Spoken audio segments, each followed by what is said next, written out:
Welcome along to Friday's 9 till noon show. It's Michaela Clark sitting in this morning for Greg Hughes. We'll begin shortly with our Friday panel for a review of the week in news. But just a quick reminder to get in touch. You can call us by calling 074 91 25,000 or text or WhatsApp at 086 60 25,000. And you can also email comments at highlandradio.com.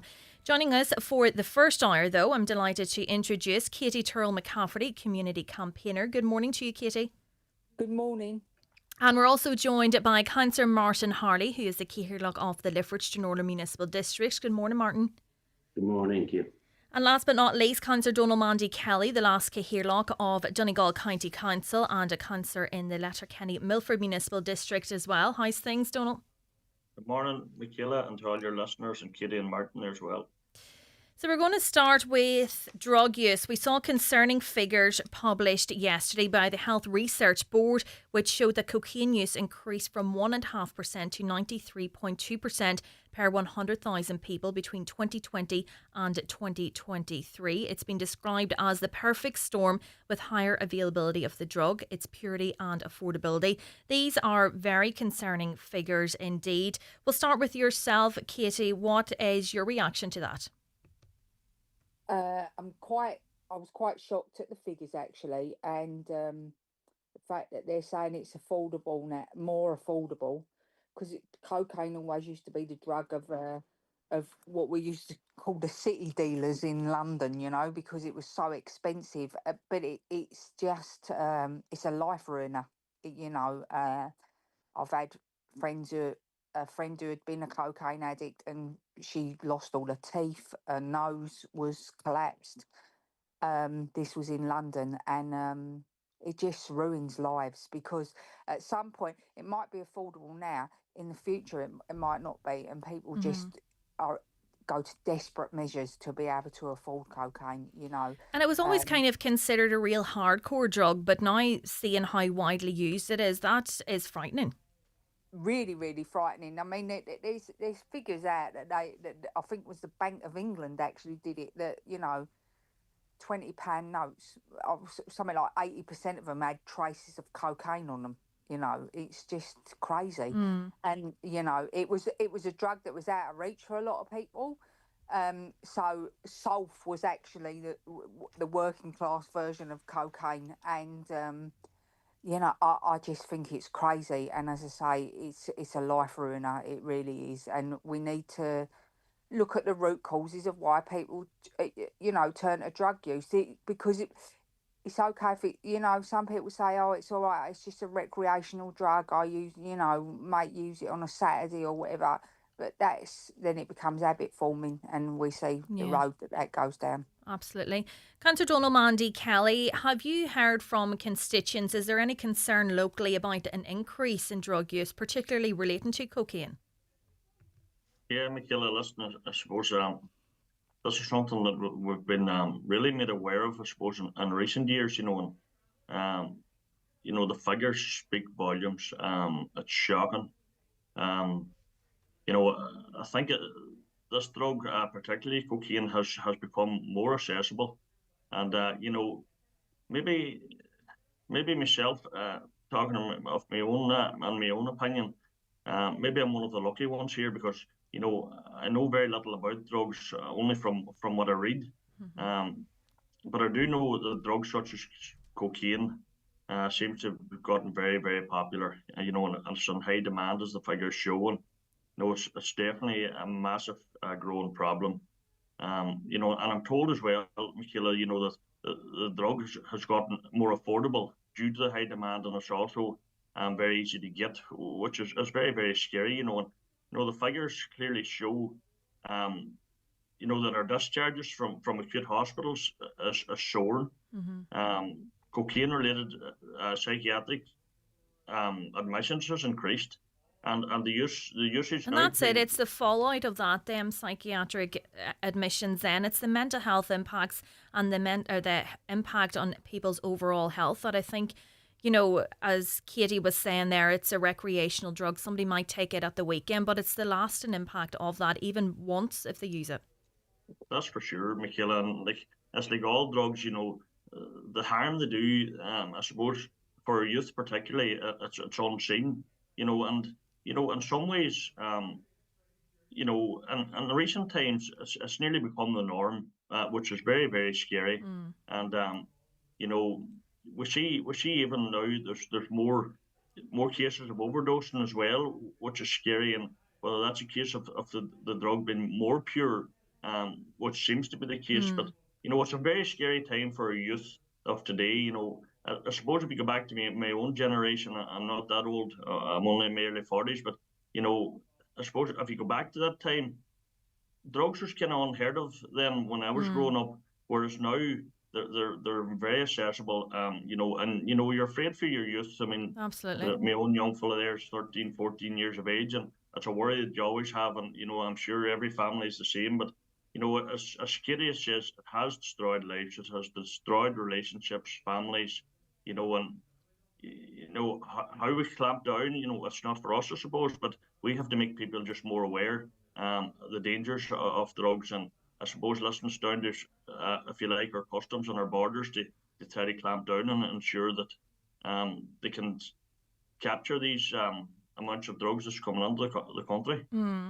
And Councillor Martin Harley, as Councillor Donald Mandy Kelly alluded to it seems to be a minority that haven't been exposed to drug use firsthand. That's the way the times seem to have changed at the minute. Like, I remember myself going out whenever I was younger and, there was no sense that somebody was doing drugs in the toilet, but now it just seems to be so commonplace. Is that something you feel as well? It's very common, unfortunately. There's every town and village, like, I suppose growing up you'd have thought about drugs, you thought about the cities around Ireland that were the problem, but now every town and village, drugs is very accessible. And in fairness to the Gardaí and Customs, they have had some massive fines over the last number of years where they've got a lot, but then unfortunately then they take them to court, and the first thing, they're granted free legal aid. They get solicitors, barristers, senior counsel to represent them free. The state's paying for it. And then the judges maybe give them a couple of years or a slap on the wrist and say, go back. So, I mean, that's a big problem. And the big problem as well, looking at that statement that came out yesterday from the Drugs Board, is that the cocaine now is 45% more potent than it was 5 years ago. That's a bigger worry. Terrifying. So that means that it's hooking people quicker. So people might be thinking they're using the same amount of drugs as they were using 5 years ago for recreational use, but it's 45% stronger than it was. So that's a big issue.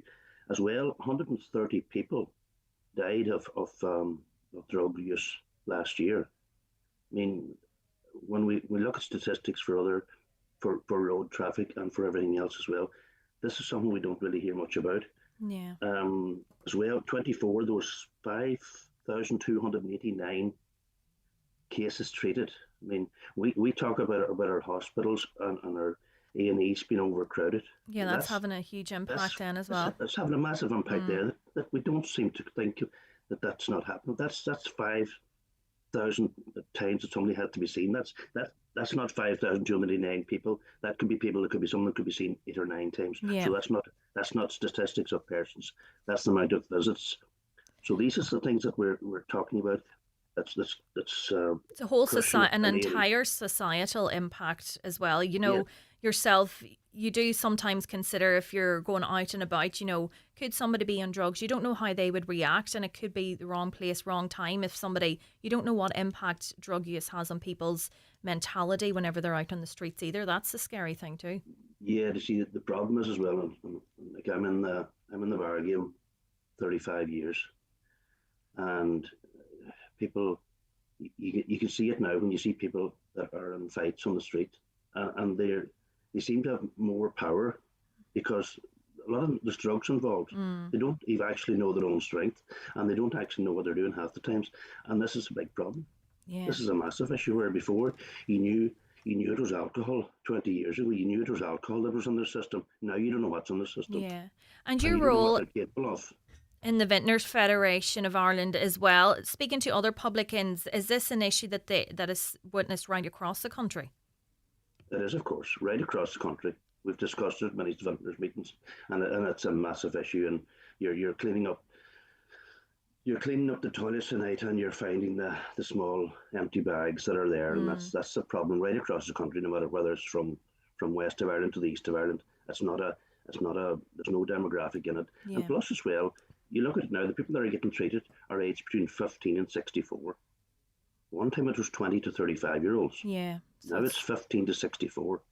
So and that's I mean, crazy thinking a it's crazy. 15-year-old. Yeah. And I know as well, in fact, from a restaurateur in Dublin, that, and this was like a Michelin star restaurant year, like this is back say 5 6 years ago, that they were like top of the class restaurant, but the upper class were only using it so they could do their drugs in it. They weren't. Crazy. They were going and they were putting out fantastic meals, and they were the plates were coming back in again, hadn't been touched because they were just using it to go in there because they knew that there was a certain class of people there that knew they could go in there and use drugs, and nobody Crazy. turned a blind eye to it. Yeah. And that's unfortunate. And following on from Martin's point as well, is that I was a barmaid in the East End of London for 10 years. And back then you could at least have a little bit of control over the situation, you know, with drink, because, you know, if someone had had enough, you could say, right, that's enough now. Do you know what I mean? But you don't know what they're taking. And I suppose somebody coming into the pub as well, you don't know what they've taken beforehand. If they start drinking, how that's going to react then. Going to react. And as well, and as Martin said about the A&E visits, is then there's a big knock on then of mental health services. Do you know what I mean? You know, because it does show later in life, you know, and listen, I'm no prude. Do you know what I mean? I'm really not a prude. And as I say, years ago, people just did it like one night a week or whatever. But this stuff is so addictive these days, and the quality of it has changed so much that people are going to be in real trouble. As I say, I'm no prude at all. I don't judge people, but it's going to get out of hand big time. Yeah. And you know, and as I say, when I was going out and was around this type of stuff, it wasn't affordable. So you couldn't do it all the time. Do you know what I mean? Yeah. It was, and again, it was much more of a upper class drug, but it's not now. Yeah. And Kitty, what do you think does need to be done? You know, Martin mentioned there that people as young as 15 are using drugs, cocaine now. What do you think needs to be done? Does it need to be at that youth level that, you know, we need to roll out? There are so many campaigns, but it's just obviously the message isn't getting through. Yeah. But then we need to find out who the pushers are, really. I mean, yeah, we can certainly do campaigns around drugs, around particularly things like cocaine. Acid was the drug when I was younger. I don't know what it is now, if that's still about or whatever. But we need to do campaigns about it, but we need to find out who's pulling in these young people, because what you tend to find is that people would buy drugs off of people that they know. Do you know what I mean? So they normally recruit someone young and then getting them to push it, you know. And you do see it, you know, in TV series and films. It is the young people, you know, that are dealing for these higher level drug dealers then. And, you know, the drug deaths that go, like, surround this. And, you know, it's not just the drug use and the health implications, it's the debt and everything. Yeah, it's like a form of grooming, actually, what they do to the young people. And these big noise drug dealers, these cartels, you know, they're the one, they can afford the top barristers in the country. You know, they drop their pushers like, you know, at the drop of an hat. And it's the young person that's going to get it done, and that conviction is going to follow them for the rest of their life. Do you know what I mean? You know, these drug cartels, they're not stupid, and they know what they're doing. And it's, you know, unfortunately, as usual, they'll get off with it, and it'll be the young people. And as I say, it's a form of grooming. Yeah. You know? And I think the schools do really good work around it. Do you know what I mean? And I think that's where ed teachers, not only do they have to run a school, they have to keep their eyes on all these Mm-hmm. sorts of things going on as well. Do you know what I mean? And Yeah. it makes you so unpredictable. You know, I just feel these people are going to have, some are going to have serious mental health problems down the road, you know.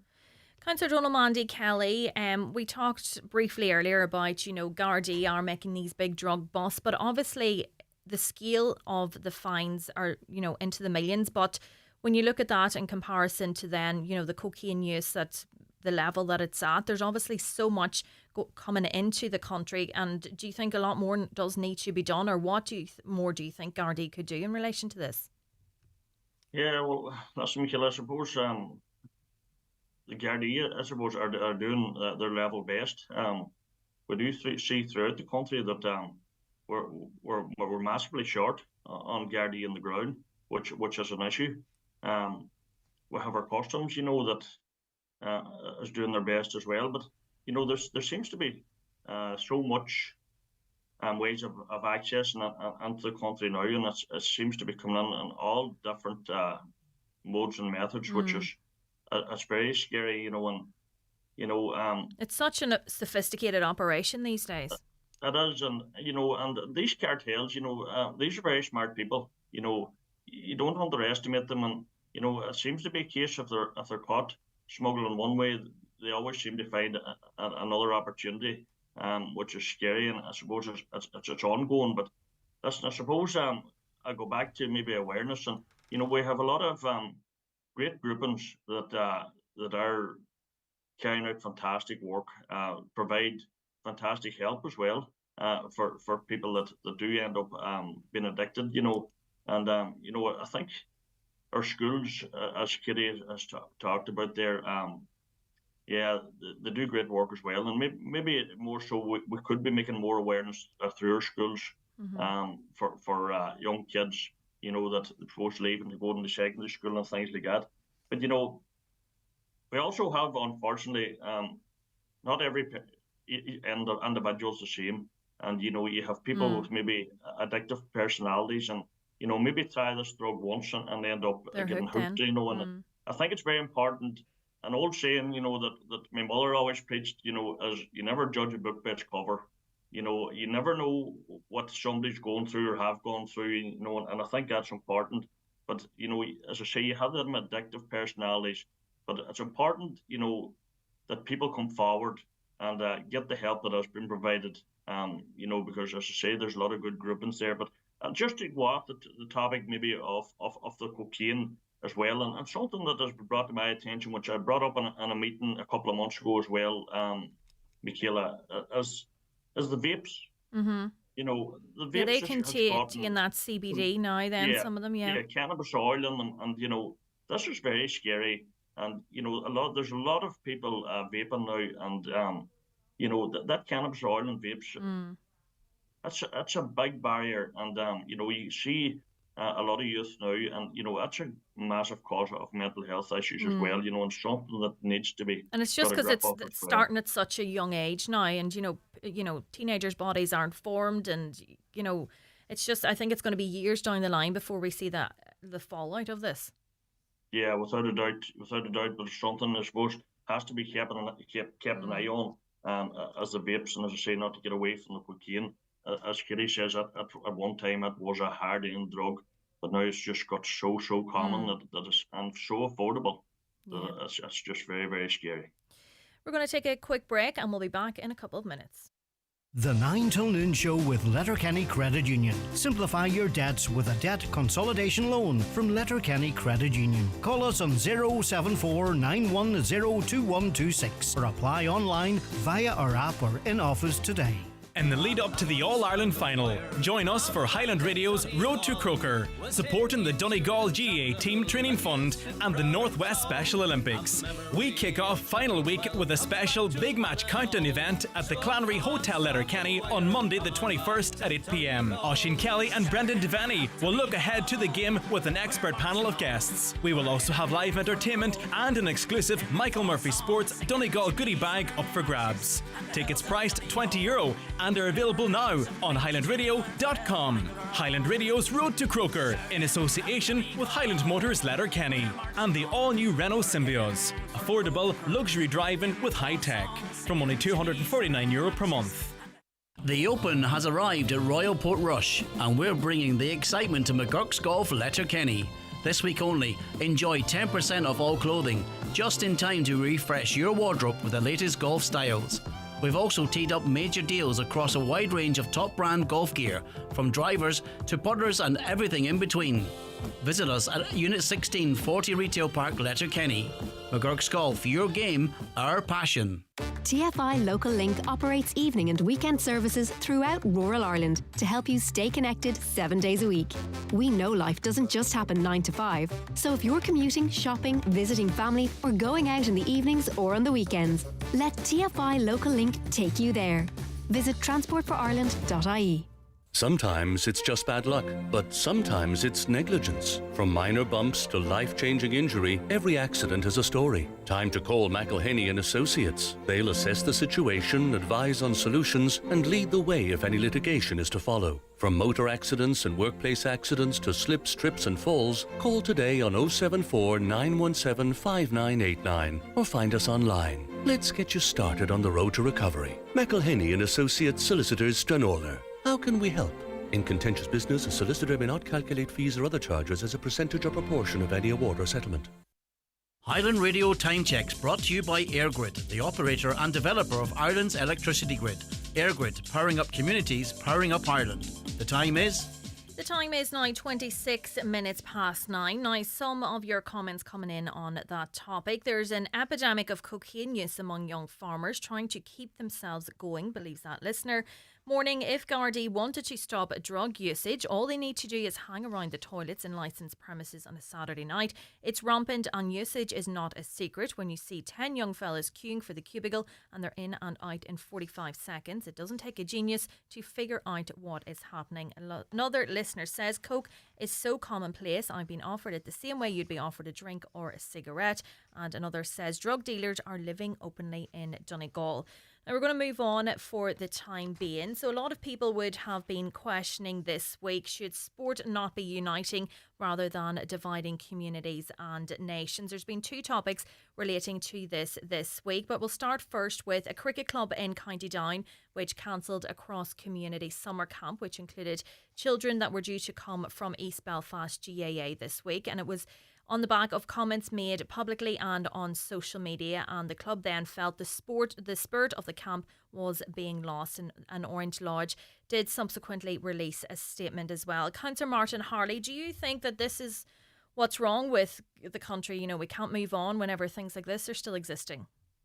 Yeah, it's very disappointing, because when you seen what was happening there in North Down Cumber Cricket Club this week, and then when you seen 260,000 people will be in Portrush this week, if 100 mile away, less than 100 mile away, you know, to see one of the world events. Like, it's sad to see that happening. And in fairness to Cumber, the cricket club, they were just trying to give all opportunity to all people to an opportunity to play cricket, which was great. Like, you know, and that's a great.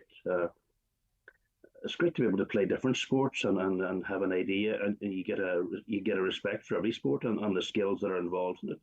And it's so disappointing, and I don't think they had any choice. They were put into a corner, so they weren't going to run the event without the GA club either. So this is why they pulled it, and that's so sad to see that. And you know, it's unfortunately it was a means we're a long way away from setting a level playing field for everything when they can't agree on sporting events. And it was efforts, I think, to break down those cultural beliefs that cricket is for one religion, GAA is for another. It was bringing communities together. And, you know, I live in Strabane, and I feel that where I live, that those cultural norms that existed years ago, that is being broken down. But to see then this still existing is, you know, it's worrying for the future.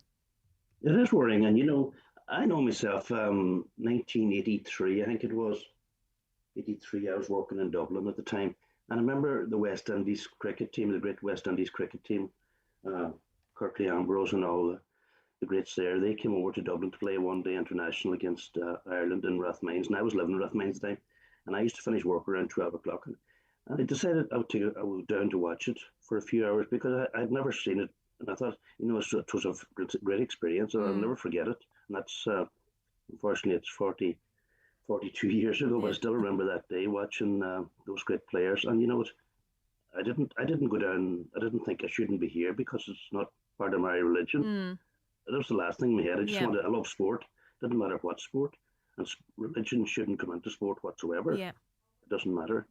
And you have different, and the GA now, and you take most GA clubs across, even Donegal, you'll have different nationalities playing for clubs, and a lot of clubs are glad to have the extra people in their areas to keep their squads up as well. So it's very sad. It's a very sad week for, and I feel sorry for the members of the Cumber Cricket Club that they had to do this. Kitty, do you agree that, the commentary then from local residents that, forced obviously this cricket club to cancel the event? Do you agree that, the cricket club should have cancelled it, or do you think that they should have went on ahead? To be honest, I think they should have went on ahead. Martin made a really good point there about, he didn't, when he went and saw like that amazing West Indian team, that that it wasn't, he didn't feel that it wasn't his religion, so he couldn't go. Listen, as you can tell from my accent, I've been in Donegal for 25 years, right? I feel very much part of the furniture here now, and I hope that my community see me like that as well in Letterkenny. But I'm, a very proud Londoner, and I was brought up in the Church of England. I tell you what, no one shouted more for Donegal at Crow Park last year when I attended the semi-final in the GAA. Something that wasn't part of my culture that I absolutely adore now. I love Gaelic football. I love, to be honest, I see when the Olympics is on, don't even talk to me. I love watching everything. Do you know what I mean? Yeah. And sports that I can't normally watch, And again, with cricket, right? Cricket is one of the most unifying sports that there is, right?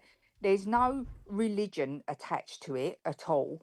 If you look at the English cricket team, it's got Muslims, it's got Sikhs in it, and it's got people that probably don't believe in anything, right? Playing. You know what? Cricket is become more popular in Letterkenny, certainly due to the influx of a lot of the Indian workers that are up in from America and stuff like that. I just think it's really, really sad that sport is tinged with so much hatred attached to it. Do you know what I mean? And it's just small pockets that still exist. Like you talked about there, the cricket growing in Letterkenny, and it's great to see. Like, I love seeing different cultures, and I wouldn't have grown up with cricket being widely played, but there's a cricket club now in my town as well. It's been there for quite some time, but it's lovely to see there's so many options for different people. Ireland have a fantastic cricket team, a really, really good cricket team.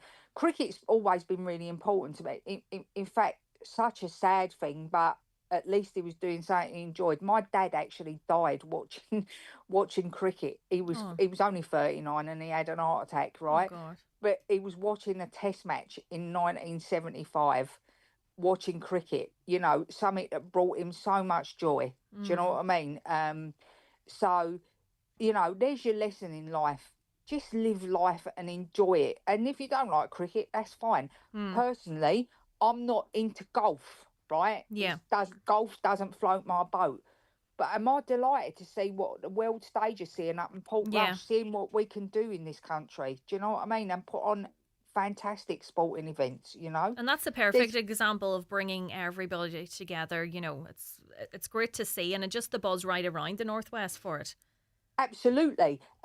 I was up in Coleraine a wee while ago, just before the Northwest 200. Like, the buzz that major sporting events, and let's be honest, the money that they bring into counties is brilliant. You know what I mean? Like, as I say, I could sit and watch loads of different sports. As I say, I really, really, really enjoy it, the Olympics and the Paralympics, Mm. watching sports that I'd never watched. I mean, I love a good game of that murder ball, which is wheelchair rugby.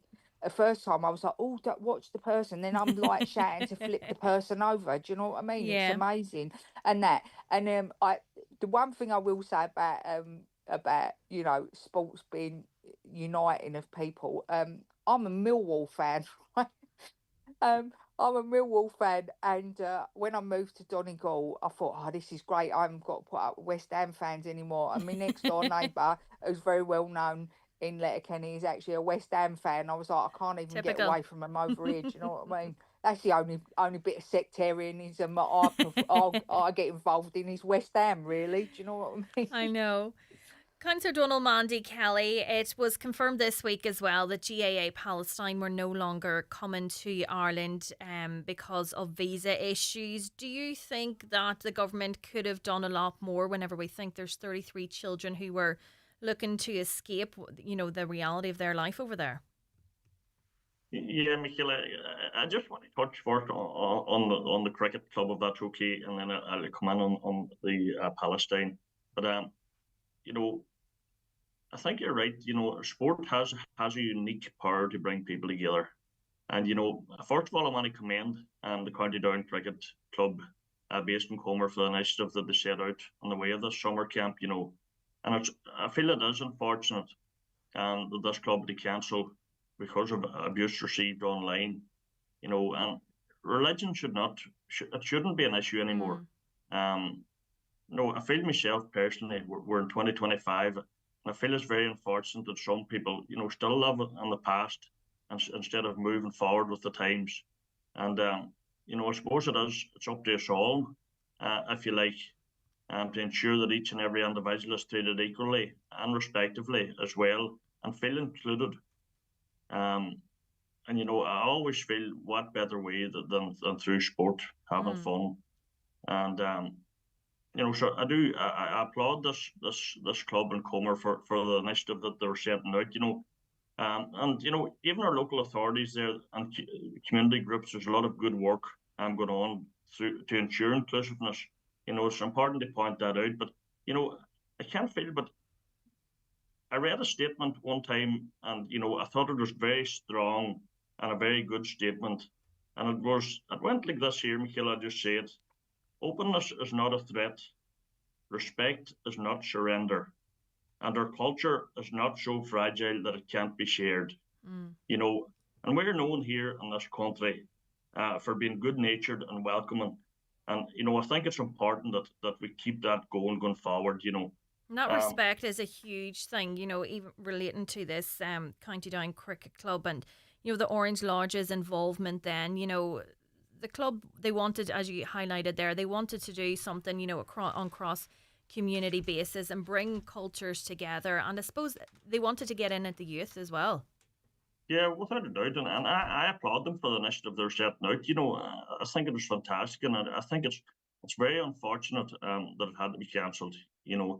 And listen, Michael, I'll move on to the question you asked me, you know, in relation to the 13 children from Palestine. And firstly, I feel it was very unfortunate what happened there. And, you know, I don't have the full detail of the ins and outs of this, but I feel from what I have been listening to and what I have read that, you know, more could have been done. I think there may have been a lack of engagement. That's only my own personal opinion, but, you know... Do you think there was a lack of engagement from the Irish government? Yeah, and maybe from both sides. Because, you know, listen, there is immigration rules for coming into Ireland, you know, such as providing documentation, whether it's a short stay visa, for an example, you know. And from my own research, it seems that because, you know, these were children that were coming in, that, if you like, specific rules and terms of consent of parents and guardians had to be received as well, you know. And, you know, I feel if it was the case that there was a lack of engagement here and that some I's weren't dotted and T's weren't crossed, that, I think it's very unfortunate if that was the case. And GAA Palestine, they did say that, they provided additional information that they were requested. Councillor Martin Hardy, do you think it sends a message out that, Ireland's humanitarian values, when you think that this is a group of children looking to escape what is going on in their homeland, that, something could have been done more? Yeah, it's sad to see it, and I don't know the full ins and outs of it. What the problem was, I know the Minister, Jim O'Callaghan, said that there was an issue with the visas. And I'm sure this was planned a good while ago. It wouldn't have happened overnight. Yeah. So maybe the organisers should have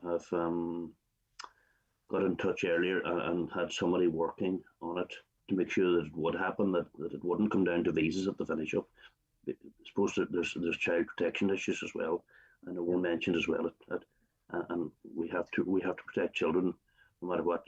It's great bringing children out of that environment and where they are, and it's so sad to see what's happening every day there. But we can't be bringing them out of that environment and to possibly another unsafe environment. We don't know what. I mean, we have to have all the details of all this. So we don't know. The child protection issues, as we know, is so important, and it's such a big issue in Ireland as well.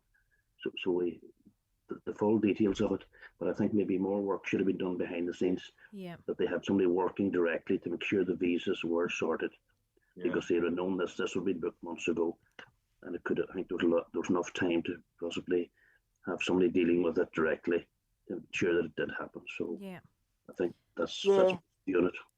I think maybe they could, maybe someone from the GAA in Ireland maybe could have become a liaison person and, add contact with somebody in government to find out. I heard, and so we're hearing all different stories about what went on. I heard it was more about a child protection issue for the people that were going to host these children, that they weren't Garda cleared. Now, right. I'm sure that could have been sped up. Yeah. Right, had that all been in place. The other thing you've got to remember is visas of getting in and out of Palestine is down to the Israeli government as well. And so do you think there could have been something at play there as well? Yes, I do think there could have been something at play there as well. Obviously, we have to be very mindful of how we speak about this, because I don't want to be accused of being anti-Semitic or anything like that. But the Israelis would not probably want to let out someone who could tell the truth about what is going on in Palestine. So I think there's a number of, and I just feel so sad for everybody involved, because obviously the intent behind all of this was to get those kids out of a war-torn area and give them a break. Yeah. There was nothing malicious about this whatsoever, and I feel sorry for everybody involved. And I think that what we need to do is we need to, the Minister for Sport to come forward and the GAA, and let's try and get this situation where we can get some of these kids out to just be kids and play Gaelic, because they do in Palestine. We know that. There is a GAA club. The GAA is all over the world. It's a marvellous organisation for spreading its wings. And, we're seeing that in Ireland. My nephew regularly attends, he goes and watches the London GAA team, and there is one in Palestine, and we need to, if we can give one child respite from war, let alone 33, it's a good thing. Yeah, but absolutely. we need to let's get the ducks in a row. Let's, as communities, fundraise and get more of those kids, because even if the war stopped tomorrow, Palestine will need to be rebuilt. Yeah, it's going to take a long, long time. Yeah, long time. If we can get, if we can get, 100 of those kids and get all the guardianships done and all that, and get them out and show them a good time, like Ireland has done with the Chernobyl children for a long, long time, We're going to take another quick break, but we'll be back shortly, and we'll be talking about who could possibly be our next president. Watch the show live now on YouTube, Facebook and at highlandradio.com. The 9 till noon show is brought to you by Letterkenny Credit Union. Digital loans now available. Apply online or via our app today and get your loan transferred directly to your current account.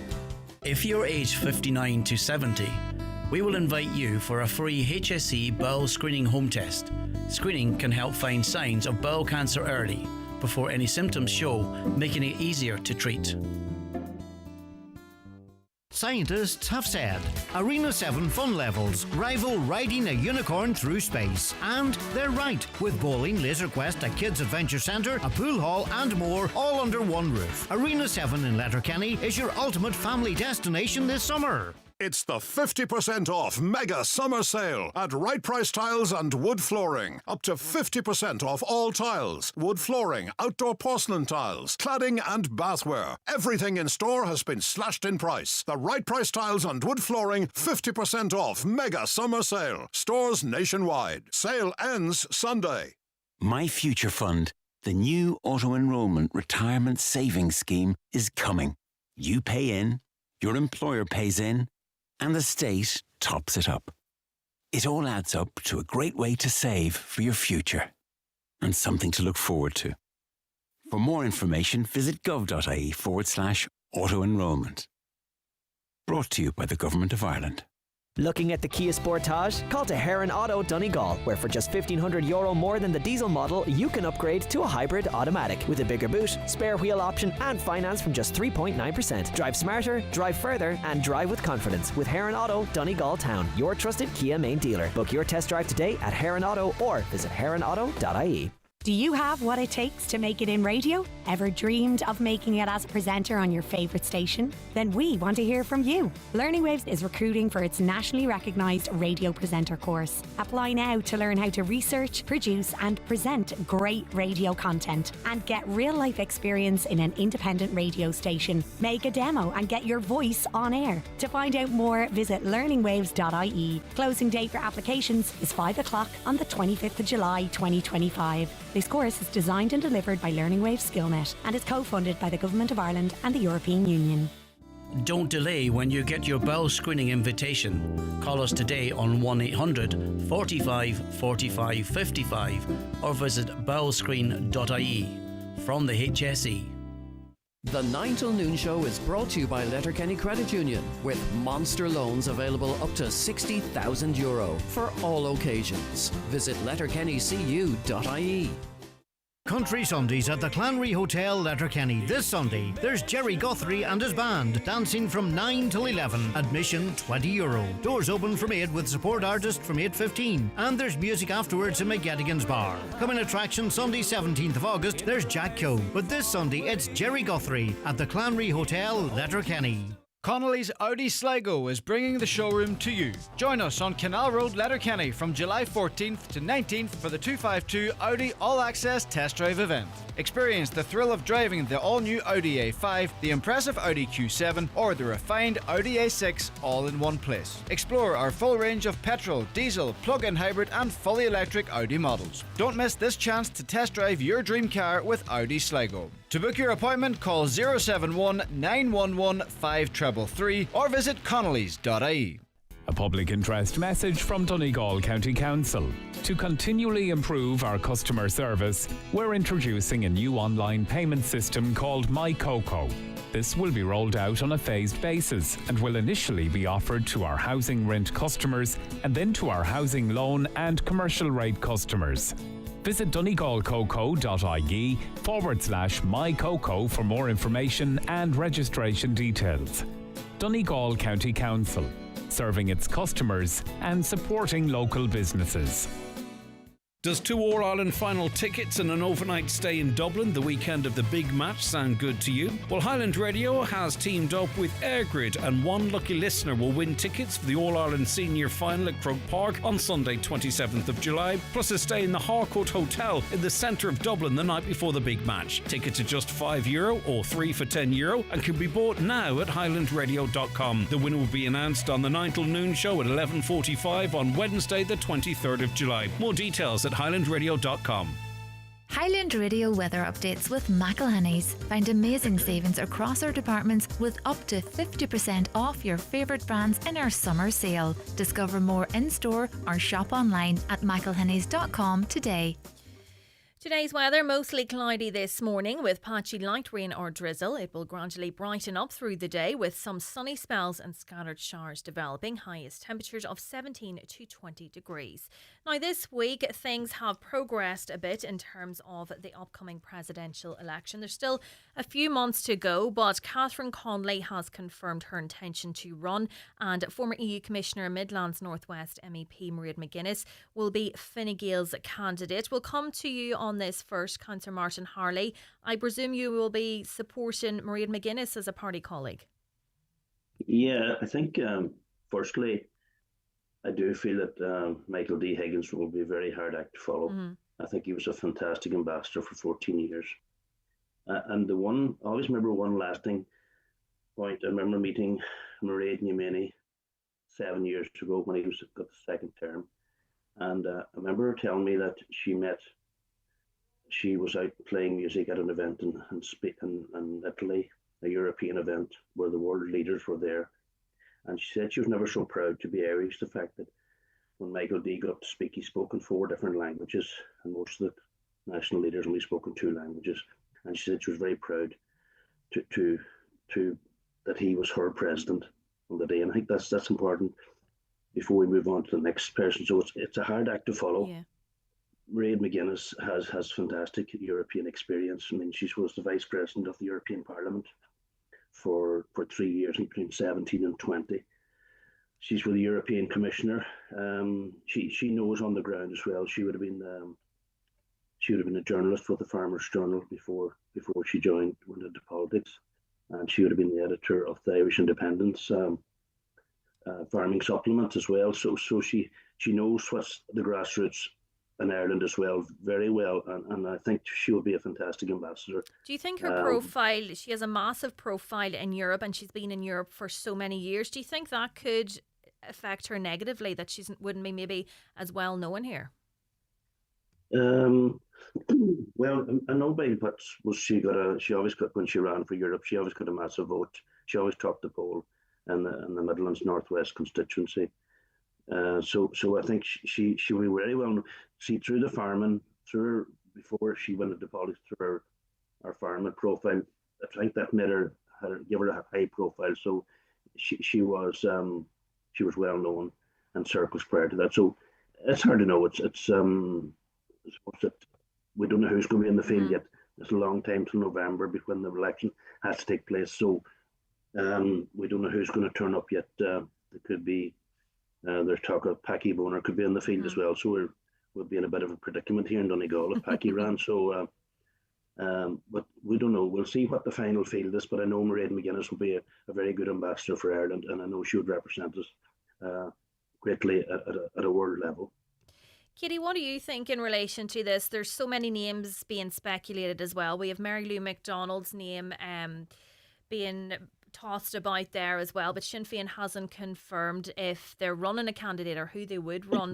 Who do you believe would be a good fit for the role? Right, so first of all, I need to declare that my citizenship is not through yet. I've had to save very hard for that because it's €1,700 for me to become an Irish citizen after 25 years.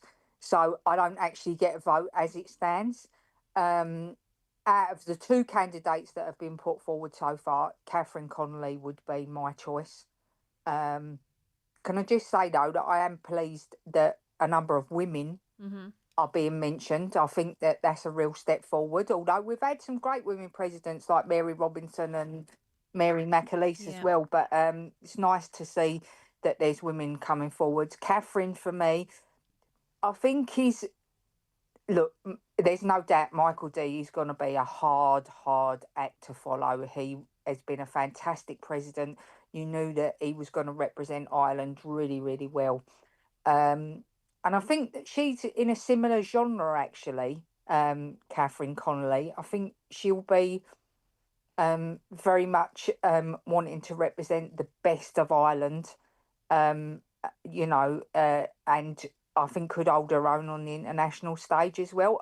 the one shame is I think she'll be very, strong. very missed from the Doyle, you know. I think she'll be really missed from the Doyle. She also has pretty calm head on her as well, getting those politicians in line in the Doyle as well when she's in the chair.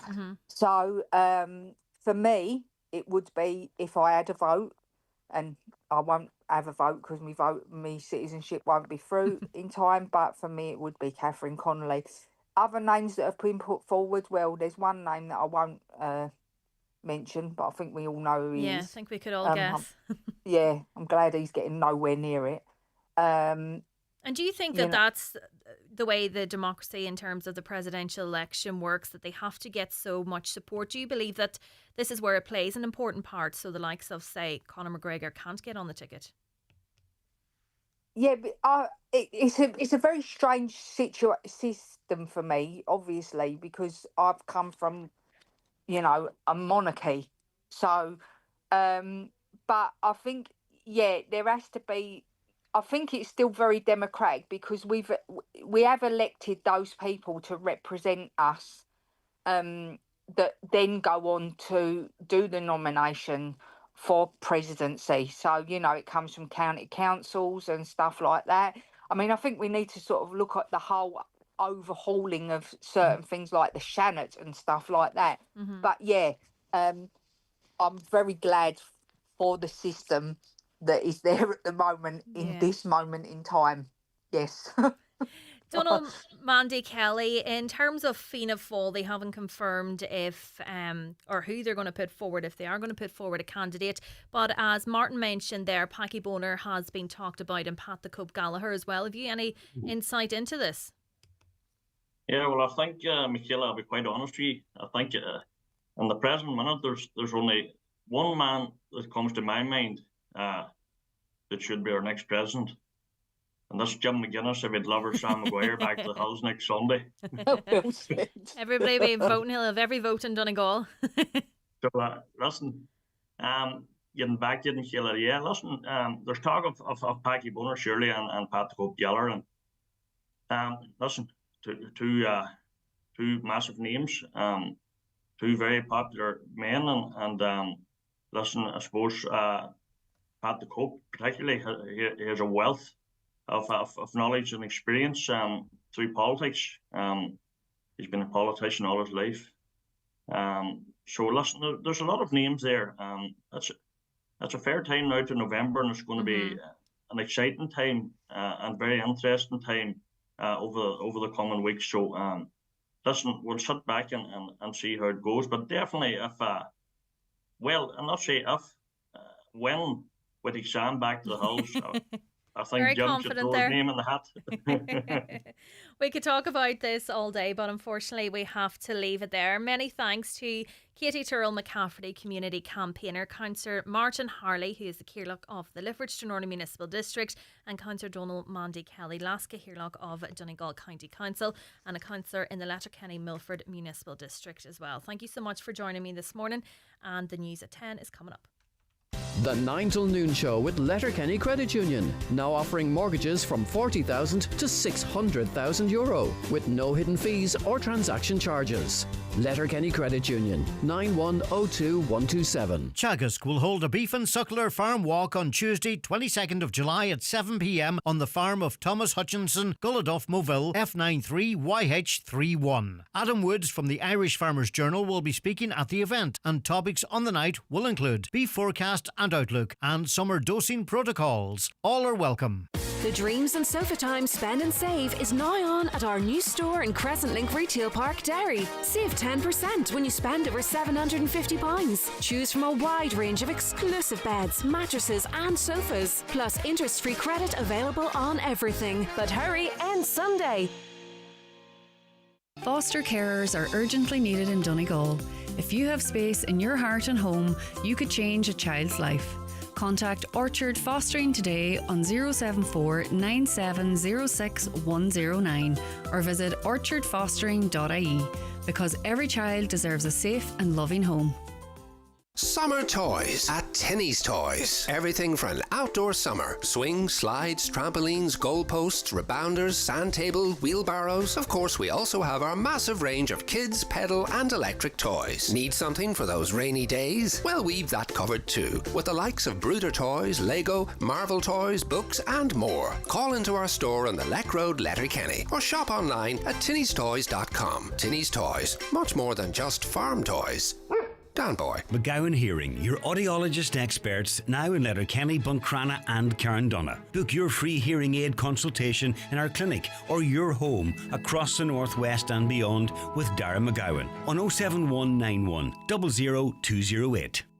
It's back and bigger than ever. The McElhenney Summer Sale is here with up to 50% off designer brands across fashion, accessories, beauty, home and more. Discover unmissable offers online at mcelhenneys.com or visit us in store and save big with the McElhenney Summer Sale today. Live, on air, online and on the Highland Radio app. This is Highland Radio News.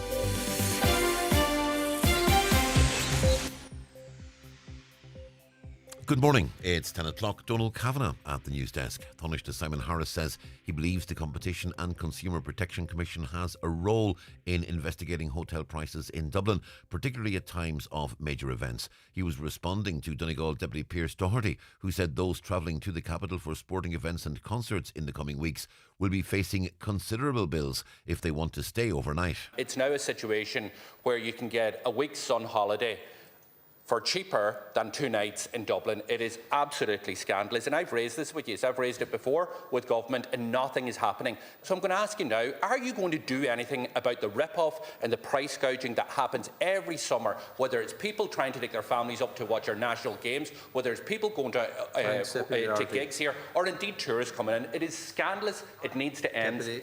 Well, the Taoiseach agreed that Deputy Doherty's claims need to be closely looked at. Minister Burke and Minister Dillon do intend, now that you have the tourism function moved to the Department of Enterprise. I think that creates real synergies in terms of policies, and there is an opportunity now for Minister Dillon and Minister Burke to consider what can be done. There is clearly examples of price gouging and the likes. I think there is a role for the CCPC, and I know both ministers intend to engage with them on that.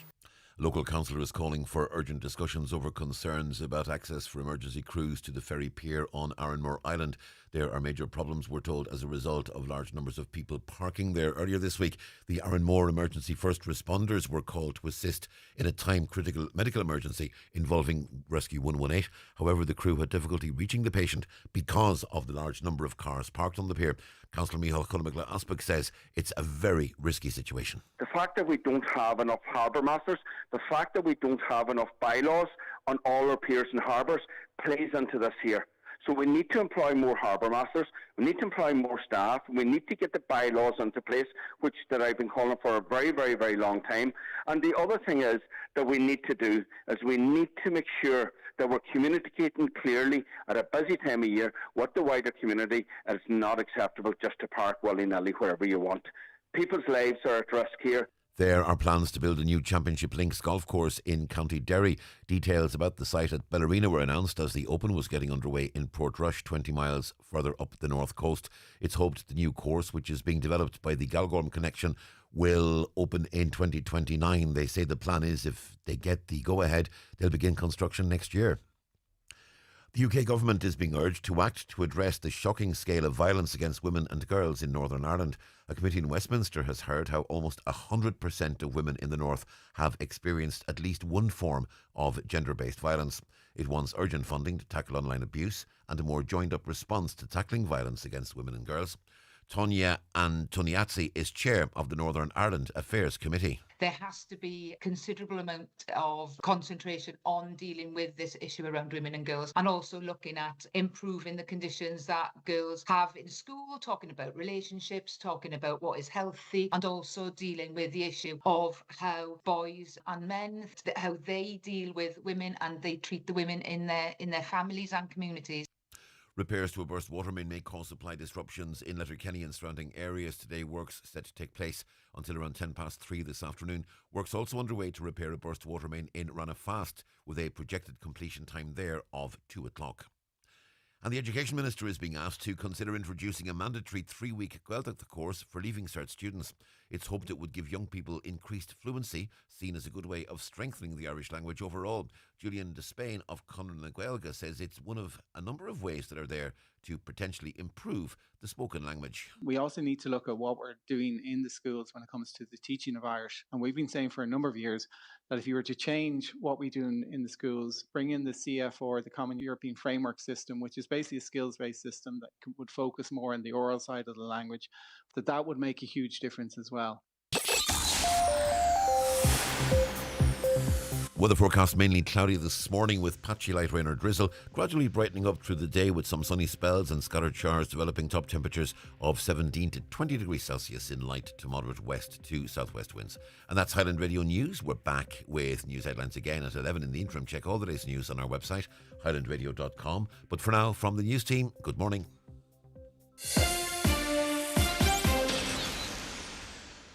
The obituary notices for this Friday morning, the 18th of July. The death has taken place of Charles Boner, Donegal Street, Ballabofey. Remains reposing at McCool's Funeral Home, Ballabofey, today and tomorrow from 3 p.m, concluding with Rosary both nights at 9 p.m. Funeral from there on Sunday morning at 10:30 for Requiem Mass in the Church of Mary Immaculate, Stranraer at 11 o'clock. Interment in Drumbo Cemetery. The Requiem Mass will be streamed live on churchservices.tv. Donations in lieu of flowers, please, if desired, to the Friends of Letterkenny University Hospital, care of any family member. Family time, please, before the funeral on Sunday. The death has taken place of Dolly McGonigal, Clar, Redcastle.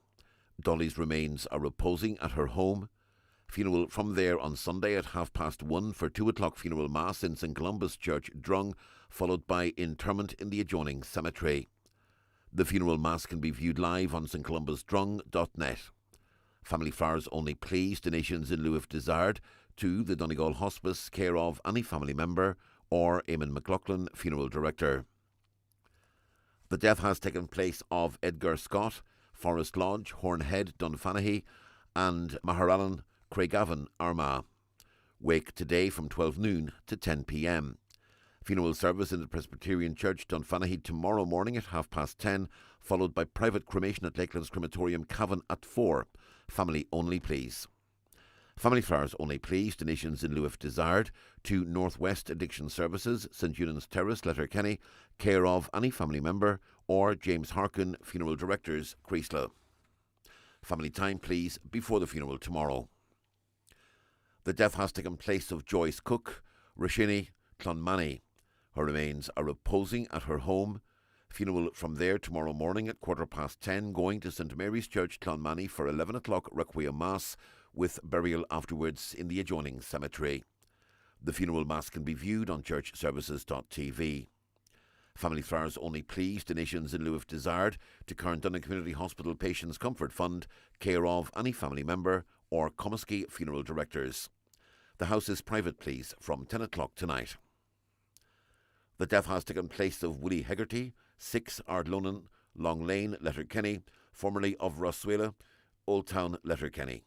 Willie's remains will repose at his late residence today from 1 o'clock until 10 o'clock, with Rosary at 9. Funeral Mass tomorrow at 12 noon in St Mary's Church Convoy, with interment afterwards in the Old Cemetery Convoy. Family time, please, before the funeral. Family flowers only, please. Donations in lieu if desired to the Oncology Ward, Letterkenny University Hospital, care of any family member. The death has occurred of Joseph Joe McGinley, Fahar, Glencullen-Kill. Funeral Mass this morning at 11 in St Columba's Church, Cashel, Glencullen-Kill, with burial afterwards in the adjoining cemetery. The funeral Mass can be viewed on mcn.live. Family time, please, before the funeral this morning. And the death has taken place of Paddy MacDonald, Paddy's Corner, Three Trees, Quigley's Point. Paddy's remains are reposing at his home.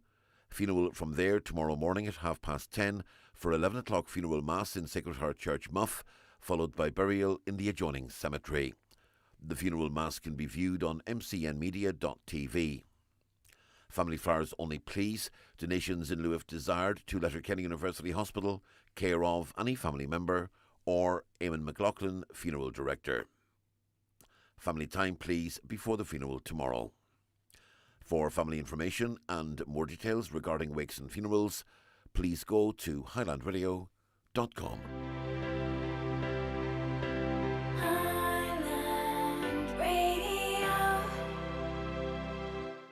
Aldi's amazing summer wine selection is here. Maybe you heard it on the grapevine?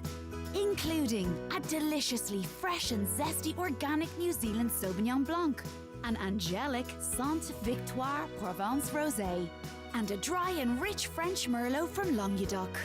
Travels very well, apparently, especially when you're coming home from Aldi. Summer range in store now from just $7.99 while stocks last. Get the facts. We drinkaware. Visit drinkaware.ie. The county's #1 talk show, The 9 till Noon Show on Highland Radio. Welcome back. It's Michaela Clark in this morning for Greg Hughes. We're going to have a look at some of your comments coming in. Pat the Cope would make a great president, and I'm sure that there would be a lot of people within Fianna Fáil hierarchy that would like to see it happen. For surely after 14 years in the Áras, he would at least have to consider retirement from political life. Catherine Conley for president, this listener says. Another says, good gracious, Sinn Féin would do anything for publicity, getting rid of traditions that have been in existence since it all began. I hope this is defeated. Such a ridiculous waste of precious dull time before this summer recess. I think that might be in relation to there were calls for the Dáil prayer and bowing to the Cancorla to be scrapped, so that's possibly in relation to that. No Donegal person should vote for Maria McGuinness. Isn't she the one denying us a surgical hub in Letterkenny by doing a prop-up deal with the government? It's meant to be non-political rule. Packie Boner is the man. Maria McGuinness only wants what's best for Sligo, lest we forget. That is actually Marion Harkin, Deputy Marion Harkin, that was on with Greg when she said that the surgical hub for Sligo was part of a deal with the government formation. Why are e-scooters still allowed on our footpaths a year after legislation was brought in? And no one can answer me, even the local Gardaí. It's beggars belief. Don't defend the Israeli government. Genocide murders, that's what they are, believes this listener. No fault to Donald Kelly, but his leader is the head of government in this country to deny children to come out of conflict and experience a different lifestyle for a few weeks. Not much to ask for government. Failed again in leadership like everything else in this country. Councillor Donald Mandy Kelly did agree that much more could have been done in relation to the GAA Palestine group being denied visas to come to Ireland. Is Councillor Kelly aware that the government has ignored the rules he mentioned by allowing thousands of undocumented into the country, but won't allow a group of real persecuted children in to play sport and get a break from genocide?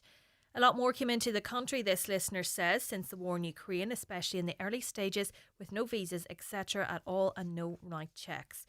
30 years ago, Councillor PJ Blake tried to warn us about this and he was laughed at. That maybe is in relation to the high cocaine use. I'm not sure about that. Blimey, a Millwall fan in Ireland, that's a first. Come on, West Ham, says this listener. Katie Turrell McCafferty was saying she's a Millwall fan, and whenever she moved over, her neighbour was a West Ham fan and she thought she was escaping them. So maybe it's the neighbour texting in there. I think that we need to target first years in secondary schools to stop drug use. We need to give them confidence not to give in to peer pressure.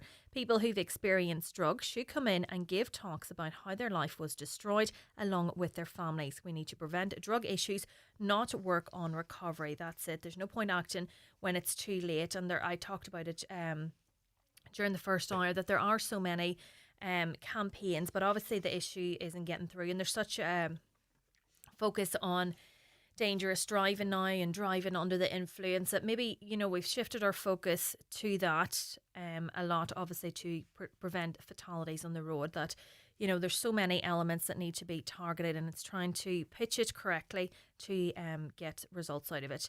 Look at rallying. It brings all community and religions together and no issues or hatred. That's correct. The orange card had been played again. The old sectarianism is alive and hasn't gone away. Stop the hate march in Rossnowla, this listener says. Flag waving Union Jacks laughing at the Catholic people here and our government accommodating them. I don't know about that. I wouldn't label it a hate march now at all, and I wouldn't say that people are laughing at Catholic people. There are, a small minority of people that, engage in that kind of behaviour, but that's not all. And we need to respect different cultures. And, you know, there's nothing wrong with, you know, a march or people burning bonfires, but we just need respect, I suppose, on both sides. People need to realise it doesn't have to be that deep. This listener says, let the winds play. So we were talking earlier about, you know, the County Down Cricket Club cancelling their cross-community event because of a bit of backlash, because there was children from East Belfast GAA due to travel to take part in the event as well. At the end of the day, this listener says, this is children we are talking about, very stubborn adults once again ruining it. What about the children who go to every single match and families are now not able to afford to go to the €100 ticket final? That relates to the All-Ireland final, which is taking place next weekend.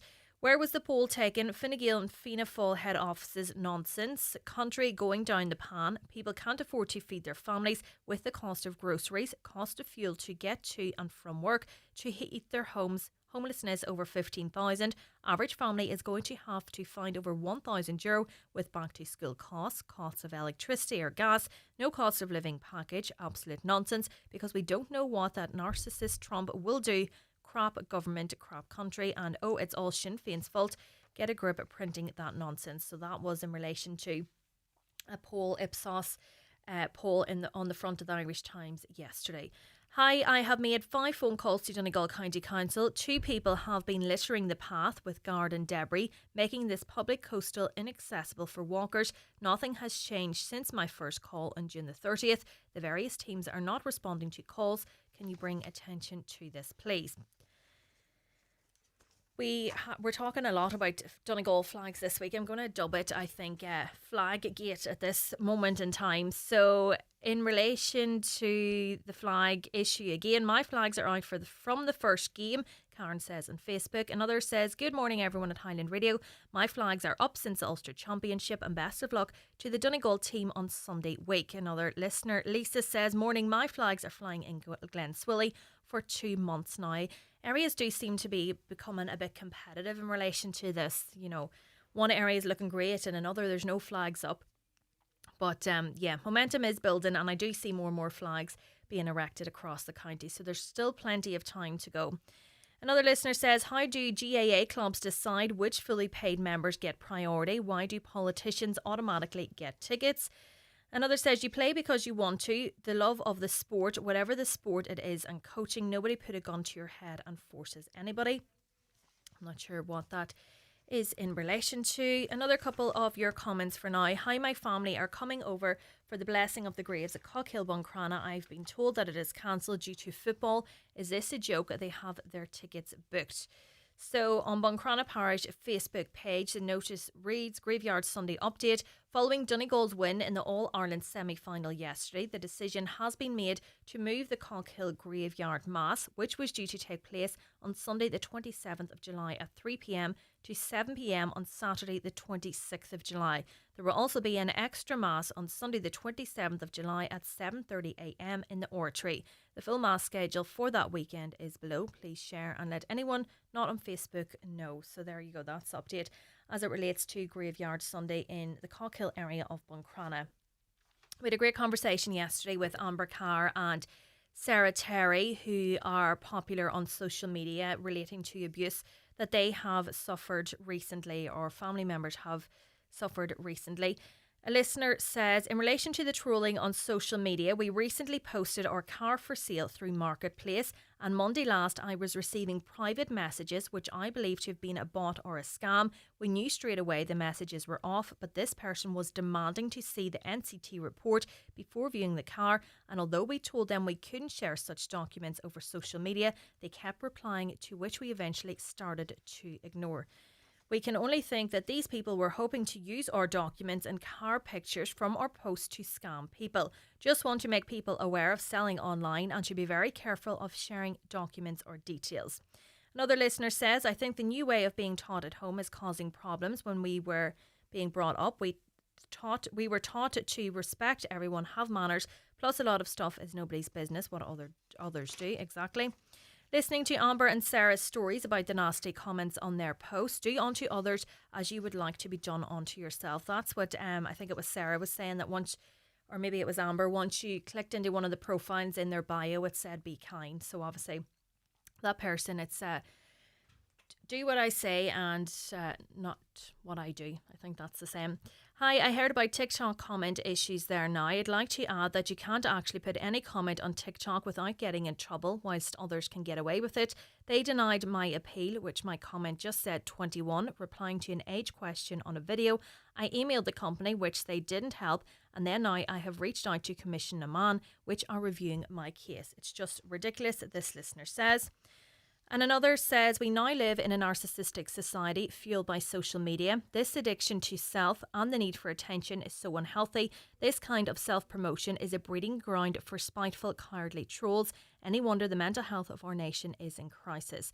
Well, I suppose some people really do enjoy just posting, enjoy creating videos, that it's not necessarily, you know, self-promotion. A lot of people, you know, say if they work with brands or, you know, they make a living off this as well. So I don't think it's self-promotion. And in terms of Amber and Sarah, I think they just enjoy the social media sphere and creating content. And, you know, I just don't think that that really warrants the abuse then that they would get. But yeah, I agree that it does incite then these trolls, and the trolls feel that they have the right to come on and say whatever they want. We're going to take another quick ad break. We'll be back in a couple of minutes. It's time for Vision Ireland Bingo on Highland Radio.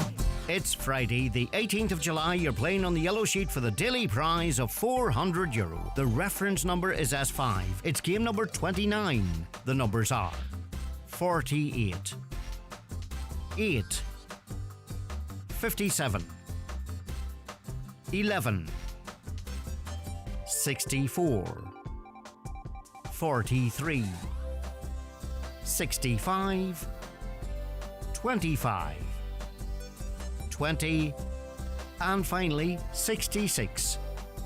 Phone your claim to 910-4833 before midnight, leaving your name, contact number and the name of the shop where you purchased your book, and we'll call you back the next working day. Get all your Vision Ireland bingo information at highlandradio.com.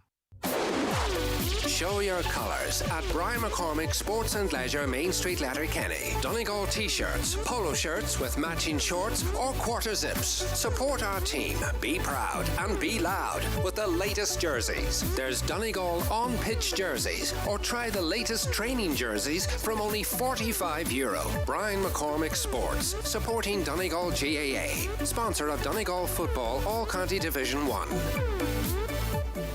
This summer, whether you're chasing fashion, food or fun, Letterkenny has it all. From big high street names to great local ones. From cosy cafes to buzzing bars, Letterkenny is the place to be. Brought to you by Shop LK in association with Letterkenny Chamber of Commerce. For the biggest names in perfume and aftershaves, visit McGee's Chemist Letterkenny. Dolce & Gabbana, Paco Rabanne, Carolina Herrera, Calvin Klein, Jimmy Choo and Burberry, Ariana Grande, Jean-Paul Gaultier, Vera Wang and many more. From timeless classics to celebrity favourites, there's a perfume or aftershave for everyone at McGee's Chemist Letterkenny and online at mcgees.ie. The 9 till noon show is brought to you by Letterkenny Credit Union, offering low-rate car loans with fast approval. Apply online at letterkennycu.ie or in office today. I'm delighted to be joined in studio by Ryan Turner, who many will know as country musician from Carndonna. And Ryan has been sharing his amazing story of being 10 years sober. Good morning to you, Ryan. Good morning, Michaela. So, Ryan, I suppose we'll go back to what your life was like before you made that decision. Yeah, well, life was crazy before I made that decision, you know. I thought life was perfectly normal. Mm-hmm. That's the first thing I will say. I thought what I was doing was cool, and obviously being a musician, being in the environment of alcohol all the time, you know, there's no escaping it when you're a musician. And even though I tried not to let alcohol affect my work, I was in the environment. You're always having a few pints or whatever. But I guess being a musician, you were working Friday, Saturday and Sunday. So I had this theory where Monday, Tuesday and Wednesday was my weekend. Yeah. That was my time out, and I would go to the pub. And I suppose it all started like that. And the nature of your career, it's long hours. You're on the road as well. That you deserve that break then. Of course, you look forward to your couple of days off and doing different things, but it became something that I relied on, Michaela, and it just crept right up in me, without even knowing, and again, as I say, I thought it was perfectly normal, until, a number of years of it, and people started to point things out to me, which was abnormal, and what I was doing was completely wrong. I had a very young family, and that they were being neglected by me, not being there as their dad. Yeah. So there was a lot of factors, and you didn't realise that at the time, but obviously looking back now, I'm sure it's not a regret, but you do feel it. But as you say, you didn't notice yourself when you were in the middle of it. Totally, I didn't notice myself, and as I say, it just something that happened without me even knowing, and I know lots of people that can happen to. It's alcoholism. I only discovered afterwards when I eventually. It's not something to be ashamed of. It's not something to be embarrassed about. It creeps up on people. You don't. It's not something you ever intend. Yeah. And I have ultimate respect for anybody that goes out at the weekend and has a few drinks. I admire them. I'm one of those people that couldn't do that. Yeah. There's lots of other people like me. And recognising that is a massive step. Well, that's the biggest step. It's realising that you've got a problem. Yeah. And that's the first step to beating it, to overcoming it, So and what was that point that made you realise I need to change here? Well, again, I have friends. I'm very blessed that I have good friends, and within the industry, good friends of mine. And one particular friend, Shuni Crampsey, who's also a musician, who had been down the road. And, Shuni had said to me on several occasions, he says, you'd want to think about maybe, why don't you back off or quit, And I didn't think I had a problem. Yeah. And different people then, family and one thing and another. Definitely, I was drinking too much. And so eventually I give in. And I made a plan, and I says, right, I'll try it. And one of the things that Shuni pointed out to me, Michaela, was you've got to do a year. Okay. If you can do a year alcohol-free, and prove to yourself that you can do it. That you can do it. That's but you've got to do a first Christmas, you've got to do a first birthday, go to a wedding, whatever. You've got that first. You have to cross all those firsts. And so I made a date, and I planned it all out. Coincidentally, I was always interested in the Donegal International Rally, so it was the 21st of June, and I wanted to get the rally out of the way. Very good. And 21st of June 2015, I made that was my date, and I started that day, and the first couple of days was fine. There was no issue. A week went by, 2 weeks, and I started to get. I knew, and it was probably about 3 months of sobriety and plenty of help that I realised, because it's not until you're completely sober that your mind starts to, you start to think about things you were doing when you were drinking. Yeah. And that's when the penny dropped with me. Like, I really had a drink problem. Yeah. And things like, which I didn't realise while I was drinking, but I could go drinking for 2 or 3 days, Michaela, and come to the point that I could drink no more. But I was making myself sick. Yeah. I seen me going to a toilet, putting my fingers down my throat, just to so keep that I could going keep going. And that seemed perfectly normal. Yeah. While I and was it was drinking. part of your routine. Yeah. You talked about there earlier, you were gigging, and then, days whenever, Wednesday, Thursday or whatever was your weekend. Yeah. That was part of your routine. It's like anybody, like my routine is on a Saturday morning, get up, clean the house, but that was yours. So that was my it's very routine. difficult to break that too. Yeah, it is. It's very difficult to break it because you're in that you're in that cycle. You've got an element of friends that you look forward to meeting on Monday, Tuesday, or in my case Wednesday, or whatever the case was. But and this hasn't been disrespectful to anybody, but they were just drinking buddies. That's all they were. Yeah. So a lot of things changed for me when I quit. I changed my company. I had to. And you probably find to a certain element people maybe not disowned you, but they don't bother about you because you're no longer part of that what circle. They were not using you for, but what they engaged with you for. Yeah. So there's a lot of things, but it's realizing that you've got an addiction. It is an addiction. To be honest with you, I would categorize it nearly more as a disease. It's something, it's something that exists. It's in people's genes. Some people has no problem having a pint and leaving it at that. I wasn't one of those people, unfortunately. You know. Ryan, you mentioned Shuni Cromsey earlier. We're joined by him now. Good morning, Shuni. Good morning, Michaela, and good morning, Ryan. Good morning, Shuni. Very proud of you, Ryan. Mighty man. You've done wonderful things this last 10 years, and I was listening to what you were saying there. And the thing about you didn't give yourself a year. Well, when I come up with that one, I'm 35 years sober now. Yeah.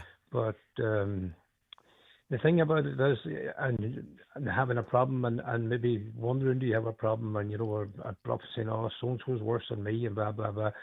But there's one thing about the whole thing is that you can fool other people, or you think you fool other people, but there's one person you can't fool, and that's yourself.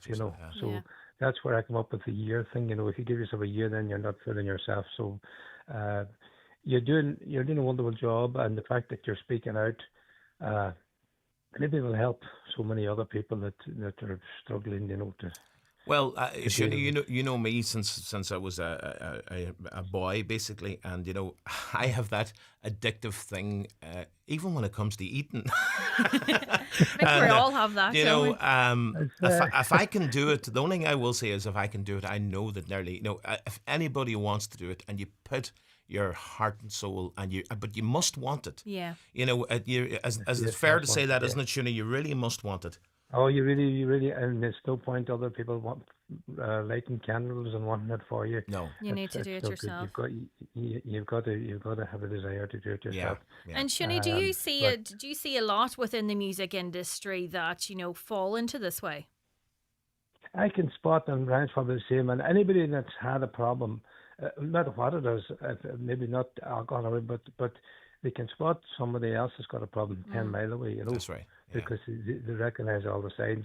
So you do see it, and there's so many people that you wish that you could, I remember when I had a problem, and my doctor said to me, when I was a young man going well, and I went to my doctor one day, and he said to me, you're headed for trouble, and I didn't know what he was on about. Mm-hmm. But people that are aware, if you've had a problem, no matter what it is, and you can spot other people that have a problem, and you can see so many people at the moment who are struggling, and that's sad and it's tough. They just wish you could help them, but unfortunately, for all the people you try and help, there's only very few that eventually they have to be in the right frame of mind, or they have to reach that point where they want to. But it's great that the younger generations have someone like yourself, Shuni, kind of keeping an eye on them. Well, whether it does help, I know. I suppose when you mention someone, it depends what way they're going to take it to.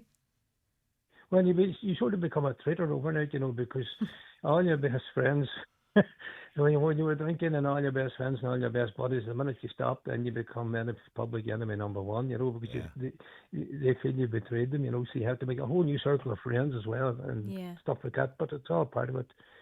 But I just wanted to say congratulations to Ryan. Absolutely. And wish him continued success, and he's a wonderful guy, a wonderful musician with a wonderful family, and upwards and onwards, and keep her lit. That's it. Well, thank you, Shuni. Shuni, thank you so much for calling in this morning. I suppose that's nice, having that kindness of someone, that Shuni was saying that you're the same now, you can identify somebody that's maybe struggling with alcohol addiction. Yeah, you can totally, and it's not that you're looking out for it, but you do see it, and the sad part is, Michaela, and particularly for me, and I'm speaking for myself here, the sad part is it's not a nice environment for children to be raised in.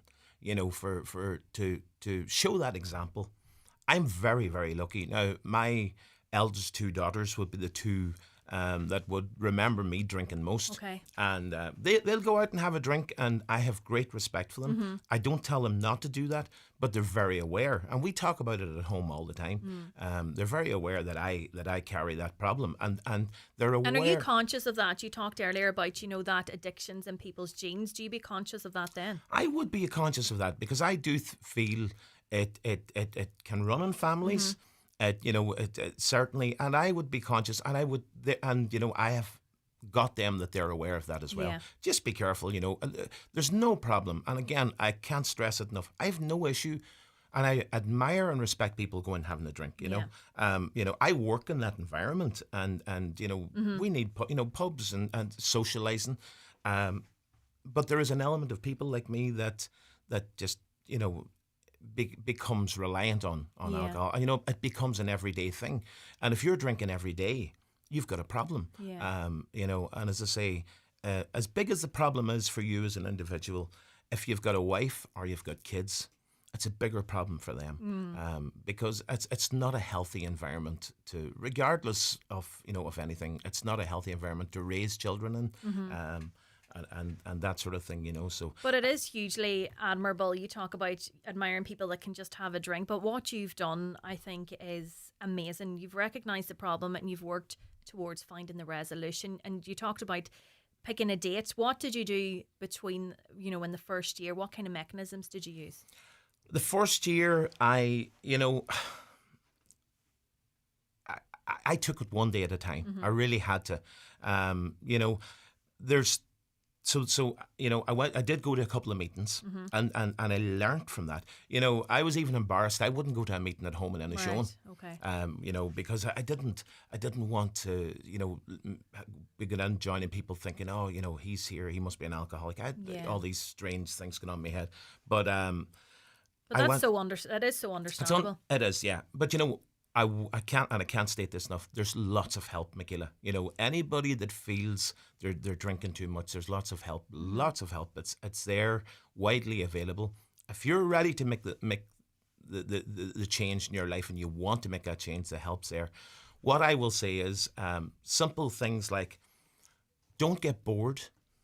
Keep yourself active. Keep busy. Don't be lonely. Loneliness can cause. Can cause people to turn to alcohol, and I am aware for some people maybe do be lonely, and that's a hard one to overcome. The other thing was that I found whenever I felt that I needed to I wanted to go to the pub and drink, so automatically I was craving something.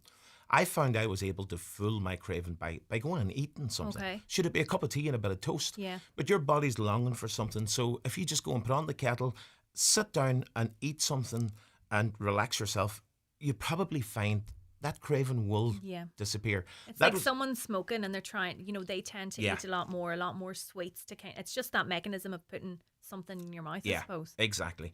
And for me, and I'm not looking for sympathy by any means, but for me, it was a tough enough year, the first year, because it wasn't the case that I couldn't go into a pub, because being a musician, I was there every weekend. So I was in that environment. When we were gone off on tour and we were doing things, some of my friends says to me, oh, you've become so antisocial, you've become boring. Right. And I did. And it took me a long time. I was able to do my gigs, but I would generally clear off and go to bed. Yeah. And it took me a couple of years to cross that border. Now I have no problem. I could go to a pub and sit all day and talk to people, and I feel very strong about it. And look, I'm very lucky to come out the other side, to be honest. And do you feel that you still think about it every day, or you've reached that stage now where this is your life? It never really crosses my mind until someone asks me, or to I see someone else that I was that person. Yeah. Because you do see that a lot. You do see that a lot, So, no, I'm very, very lucky. People say to me, you're 10 years sober. Will you ever go back drinking again? The saying never say never, but I feel so strongly about it. Great. And I'm afraid of it. Yeah. I am afraid. Some people will say to me, Michaela, why don't you try a zero alcohol beer? That's what I was going to ask you. Do you engage with them at all? Or I just, don't. Yeah. I strictly don't recommend it. Yeah. If you're an alcoholic, you do not want to be around the taste of beer or anything that represents it. You know, for me, that's for someone. That's for zero alcohol beer is for your regular person that can go and have a drink and leave it, and that's for that guy that's going or girl that's going into a bar that's maybe driving. And they can handle, you know, that's a person that can handle drink. But for someone who has a drink or an alcohol addiction, I do not believe for 1 second that zero alcohol is the road to go. Yeah. You know, I really think you need to just cut clean. Yeah. At least that's how it was for me. Yeah. Yeah. And Ryan, what would your message be to anybody who is listening to this today now that was maybe in the position you were in? Well, my message would be, look, if there's someone out there that feels they're struggling with alcohol, don't be embarrassed. Don't be afraid to talk about it. It's not something to be embarrassed about. It's not something to be proud of, but it's not something to be embarrassed about. It is an illness. Yeah. What I would say is, if you are feeling unwell or you've got a problem, you've got a rash in your arm, you're going to go to the doctor and get help. If you've got a headache, and it won't go away, you're going to go to the doctor and get help. Yeah. There's help for this. This is no different. It's a disease. It's something that's there, and there is help. Yeah. You must be prepared to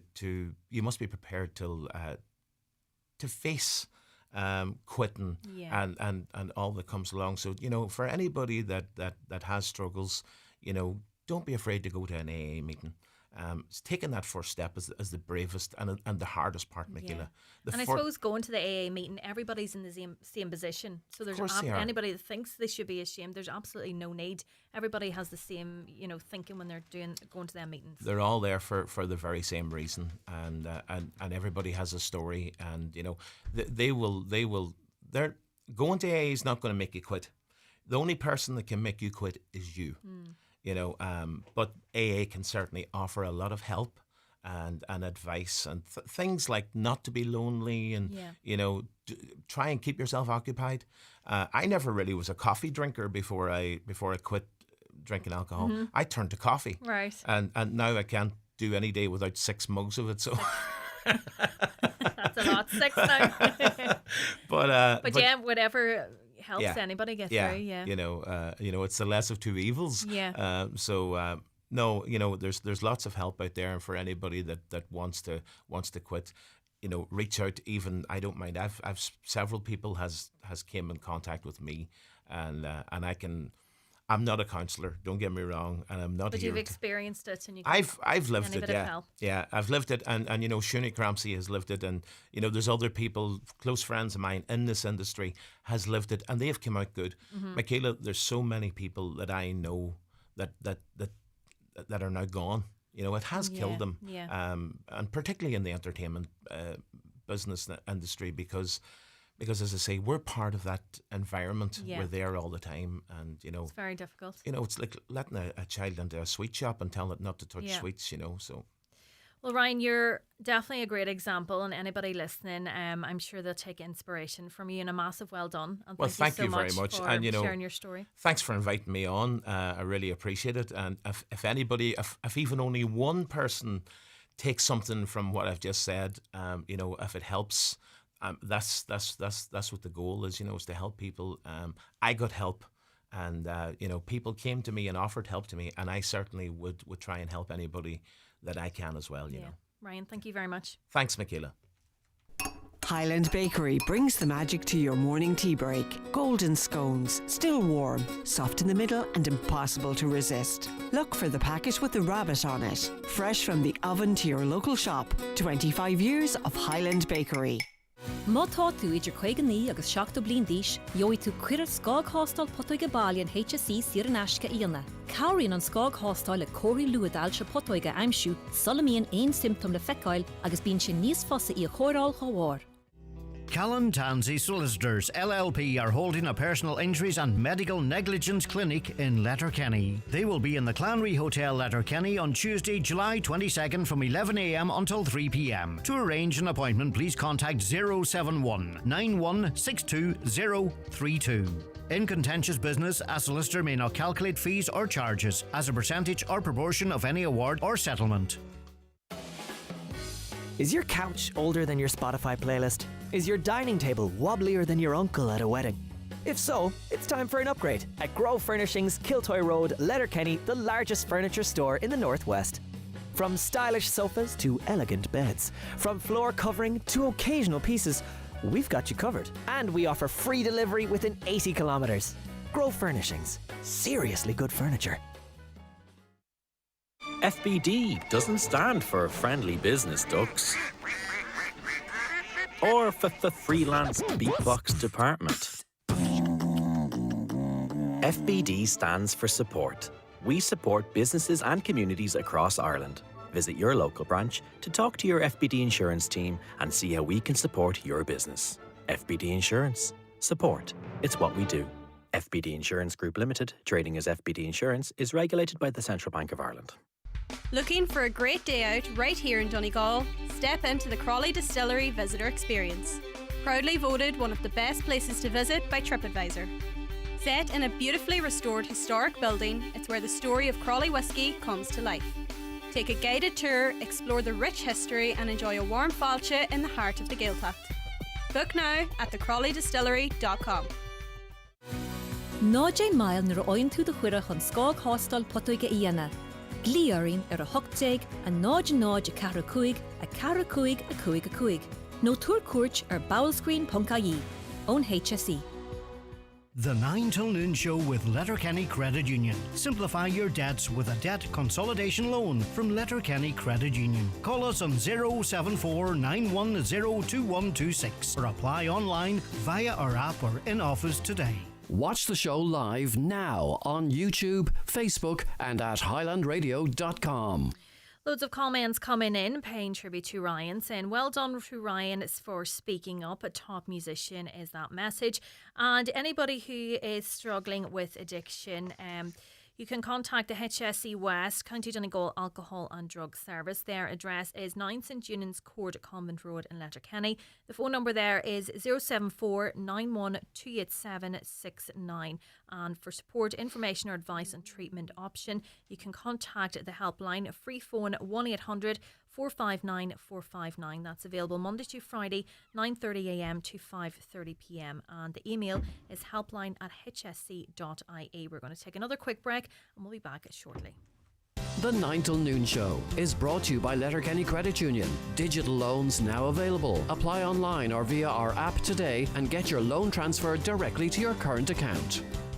Radical changes proposed for farm payments. In this week's Irish Farmers Journal, we reveal the changes Brussels is planning for the next CAP and what it could mean for your farm. Plan to scrap payments for older farmers. Couple suckler payments back on the table. Proposal to cut scheme supports over €20,000. Funding for farm retirement and new entrants. Lump sums considered for small farmers. Plus leader funding in jeopardy. For expert analysis, see this week's Irish Farmers Journal. On sale now.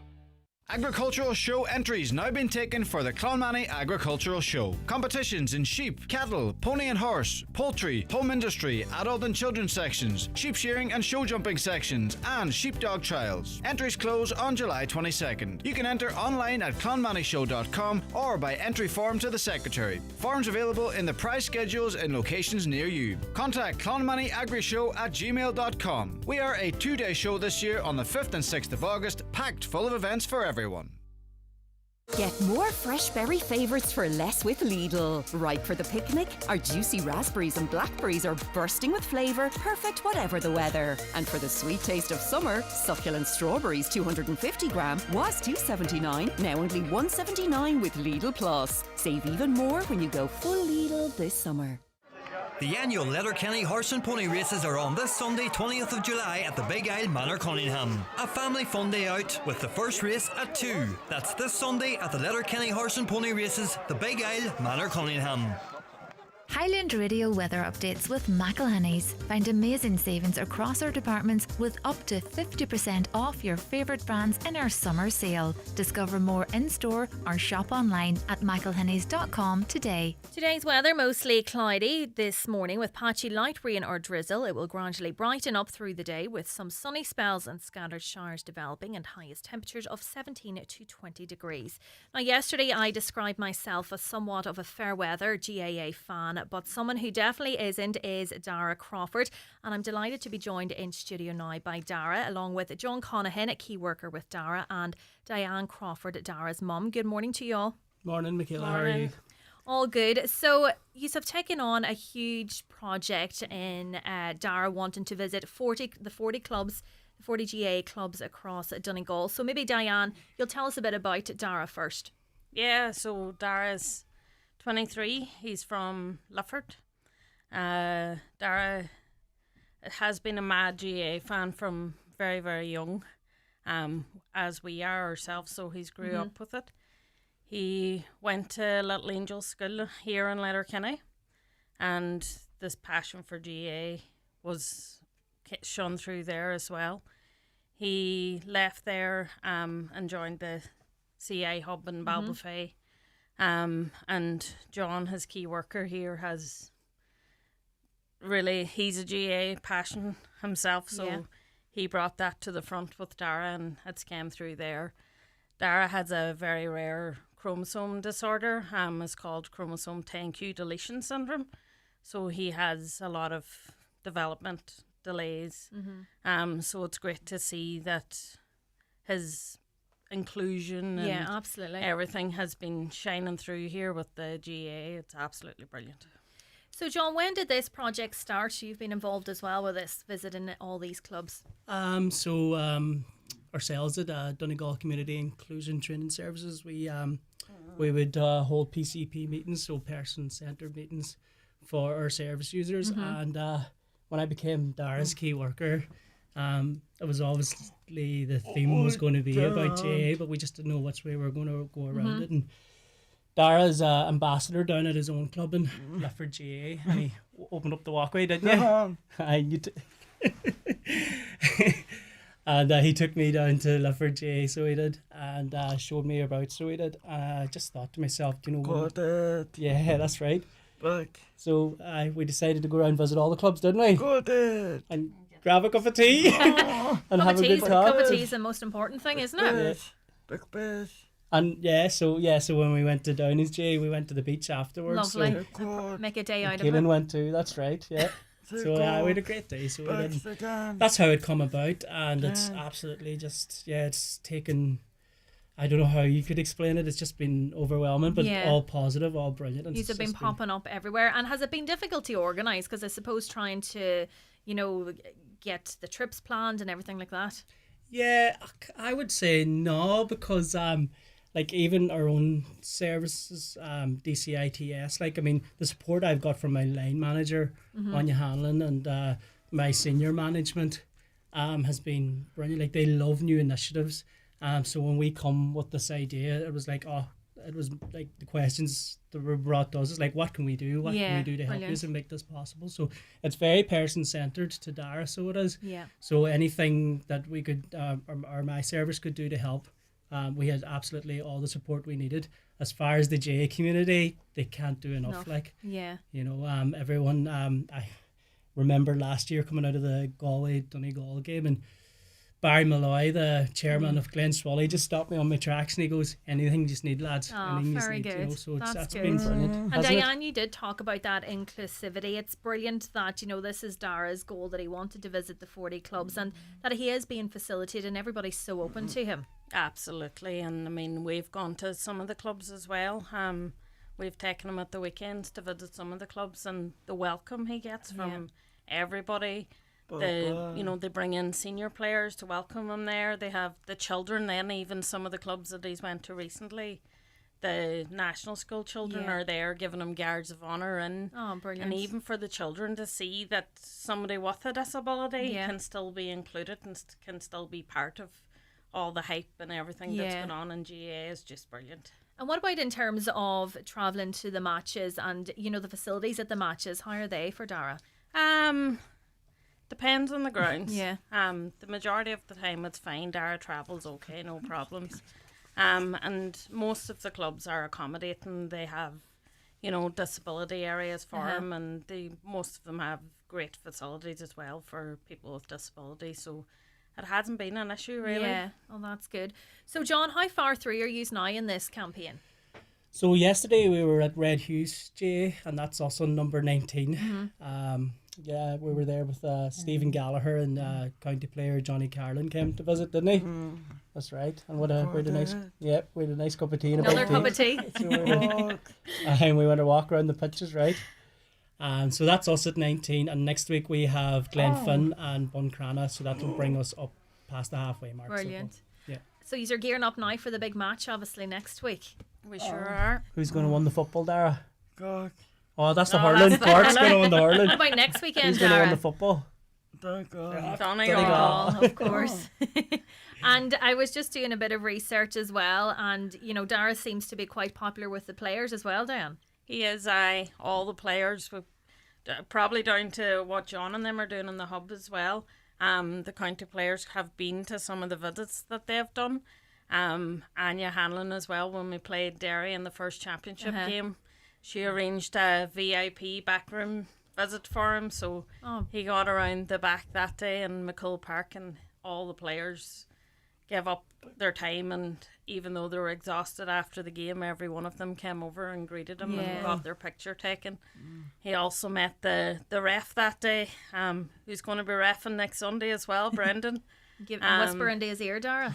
And he gave him his referee book. So very good. The players I'm sure you've collected quite a bit of mementos along the way, have you? Oh, he's, as I always say to John, I can set up one of them stalls outside Crook Park and sell hats, scarves and ponchos. He's got so much stuff, and I mean every club that he's been visiting as well have been so generous. Yeah. That's not what this was about really. It was about him going to visit a club and just have a look around the park, but they've been welcoming him, they've been giving him gifts, he's come home with cakes and buns, and everybody has just been fantastic and welcoming him and including him in everything. He was actually made an honorary member of Pettico there last week as well, when he visited them. Brilliant. That's right. And you have a lifetime ticket at Ardra, Jay. Oh. Good We were in and we seen their sensory room, didn't we? Good foot. So they're making great strides through inclusion too. They opened up a sensory room there and we went down to see it, didn't we? Good God. Keelan was with us too, that's right. Very good. Dara likes to bring his friends along too. Well, that's great. It's a day out for the family and friends. Dean too, yeah. And big shout out to everyone in CI Ballabafay Hub. People waving in the window at us now. So where can people follow along with Dara's campaign? We have, what is it? I can't do mental maths here. 21 to go? 21 to go, yeah. And if they log into Facebook, onto the Donegal Community Inclusion Training Services Facebook page, you can track Dara's goal there. So perfect. Great. Yeah. And these are decked out in the Donegal colours, so no doubt who's will be supporting next week. But thank you so much, and good luck with all the rest of your adventure. It's brilliant, and it's great to shine a light actually on the clubs as well themselves, I suppose. 100%. You know, because some of them, the facilities are amazing. Yeah. No, it's been great, and like for Dara to be doing this too as a non-verbal person speaks volumes in itself. Like. Yeah, absolutely. No, it's amazing. Well done to you all. Thank you so much for calling in today. Thank you. Thank you. Thank you, Michaela. The 9 till noon show is brought to you by Letterkenny Credit Union, with monster loans available up to €60,000 for all occasions. Visit letterkennycu.ie. In the lead up to the All-Ireland final, join us for Highland Radio's Road to Croker, supporting the Donegal GA Team Training Fund and the Northwest Special Olympics.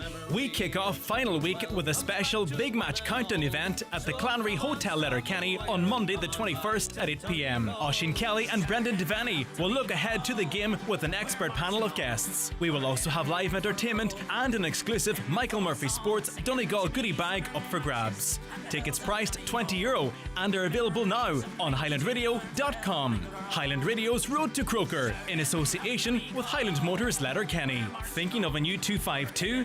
Check out Highland's great offers on their award-winning ranges. See highlandmotors.ie. Discover a new way to cook outdoors with the Ninja Woodfire Electric Barbecue Grill, now at Ben Sweeney Euronics. It's a grill, smoker and air fryer all in one, with 7 cooking functions, no charcoal, gas or flames needed. Woodfire technology delivers real smoky flavour anywhere, in the garden, patio or in the campsite. Weather resistant and ready year round. Get the Ninja Woodfire Electric Barbecue Grill at Ben Sweeney Euronics, Letterkenny and Dunlow. New this week in Home Store and More. All school bags are all half price, but better hurry because when all our half price school bags are gone, they're gone. Also, all 100% cotton children's duvet sets are still all 33% off, and all metal kitchen bins are still all half price. But when all the 33% off 100% cotton children's duvet sets and all the half price metal kitchen bins are gone, they're definitely gone. Drop by your local Home Store and More. Visit us online at homestoreandmore.ie. Home Store and More. A happy home. Join me, David James, to experience the magic of Riverdance 30, the new generation. I'll be your host on Thursday, August 28th for a spectacular trip to Dublin's Gaiety Theatre. You will enjoy luxury coach travel, your ticket to the show, and a 4-star overnight stay in the centre of Dublin. Spaces are now very limited, so don't miss out. Book your spot today by contacting Highland Radio on 074 91 25000 or visit highlandradio.com.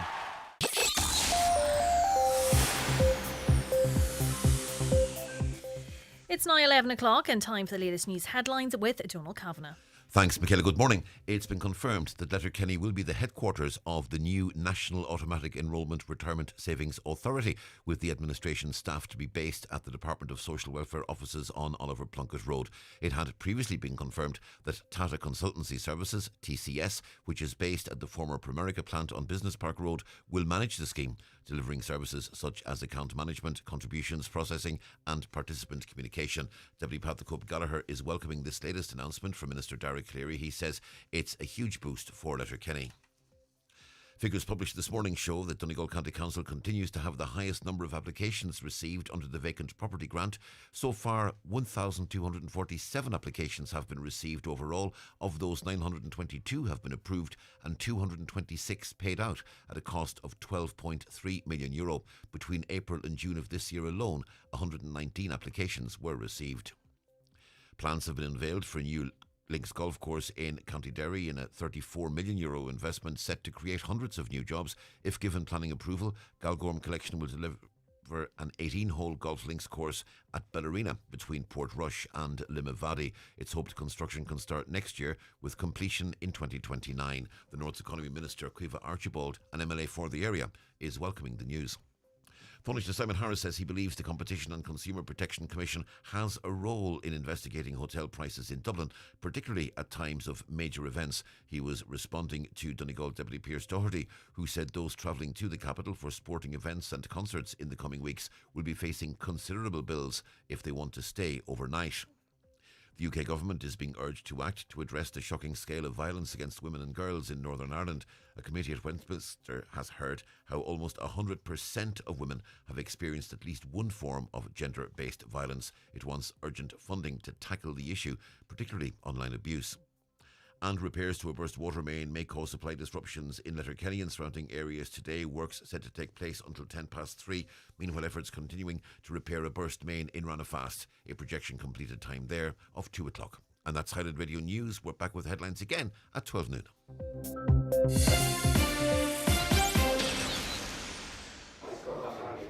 Will you have a pint, Gareth? Sure, I can always take the quiet road home. John has just seen Gareth order a pint. He knows his friend is planning to drink and drive. Should he say something or just let it slide? Again. Hey, cheers, John. Oh, yeah. Cheers, man. Drink driving kills. Don't let your friends drink and drive. A message from the Road Safety Authority. Visit rsa.ie. The county's #1 talk show, The 9 till Noon Show on Highland Radio. It is the 9 till noon show and it's Michaela Clark in this morning for Grey Hughes. We're into the last hour and we're going to kick off with a few of your comments. Loads coming in support of Dara. Great to see Dara on the airwaves. #1 Donegal fan. Another listener says, please say a big thank you to Michael Murphy Sports for giving Bobby Devlin from Clonmany free stuff for the car. Bobby really appreciates it, is the message there. We were also speaking to Ryan Turner, and he shared his amazing story of becoming sober. He's sober now for the past 10 years. This listener says, I'm glad to hear Ryan and Shuni on chatting about alcoholism. I'm a woman and have had a problem on and off for years with drink. I realised and admitted to myself I had the problem. I'm 6 months sober today. A massive well done to you there. And it's been hard but worth it. There is great help out there for people, and for me the AA rooms are the best place I've ever walked into and paid the highest price to enter. We are all the same in there and everyone is welcomed with open arms. It's the most peaceful place you can find, even with struggles. And no matter how bad or how mixed up you feel, the people in there understand, and there is a mixture of men and women in AA. There is help, but you need to want it, and it's nothing to be ashamed of. From a happily sober, one day at a time Alcoholics Anonymous member. Good luck to Ryan is the other message coming in, a great musician. This is an interesting one. Highland Radio can now be heard on FM in Finland. So Ismo Copy, I think is their name. They sent a message to say, hello, I am very excited to inform you that I heard Highland Radio here in Lohja, I think it is, southern Finland. The date and time was July the 16th, 2025 at 15:58. Reception quality, they say, it was naturally very weak, but for a couple of minutes it becomes readable, and I was able to hear an advert for Delphi Resort and a station ID jingle. I'm not sure what Delphi Resort is. Please listen to the recording is the message I made and attached for you to verify I heard your programme. They say they are a 61-year-old entrepreneur from Finland, and they live about 60 kilometres west of Helsinki, the capital of Finland. Their hobby is DX listening. It's a hobby of receiving and identifying distant radio or television signals. The name of the hobby comes from telegraphic shorthand for distance or distant. Part of this hobby is also reporting the reception to the stations heard and collect stations verification confirming the report. Therefore, just reply a simple yes, that's us, would really make my day. So I'm sure somebody has replied to them, but it's not very interesting. Somebody out there trying to listen to all radio stations across the world. Another listener says, last week I received a TikTok video on my feed which was a joke that was grossly offensive to black people. The comedian used the N-word in its full context. I found it offensive and reported it to TikTok. They replied that it did not breach their community guidelines. I was not given the option to appeal this decision. We were talking about that yesterday, that there doesn't seem to be much regulation on the social media platforms. St Eunan's GAA club put up flags around Letterkenny last night. Up Donegal, says that listener. Now, I'm joined in studio by Shannon Wilkin, who joins us every Friday to tell us what's been trending online and in the entertainment world. So what have you got this week, Shannon? So I think we have to start with the Coldplay concert video. You've Yes. seen it, yeah. So we also had a post up on our own social media and people have been reacting to it. But Okay. basically, if you hadn't heard, the CEO of a company in America and his HR chief were caught on camera hugging. I actually can't stop watching the video.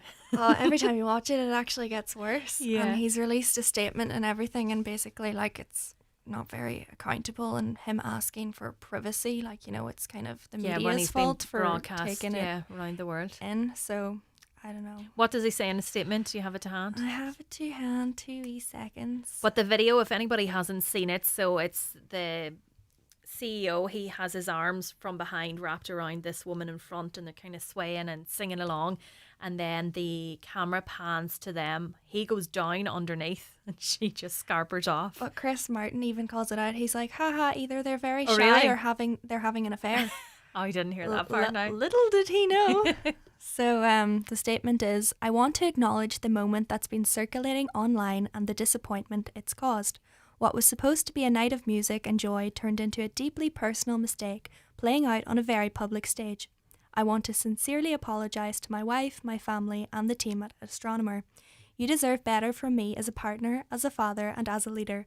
This is not who I want to be or how I want to represent the company I helped build.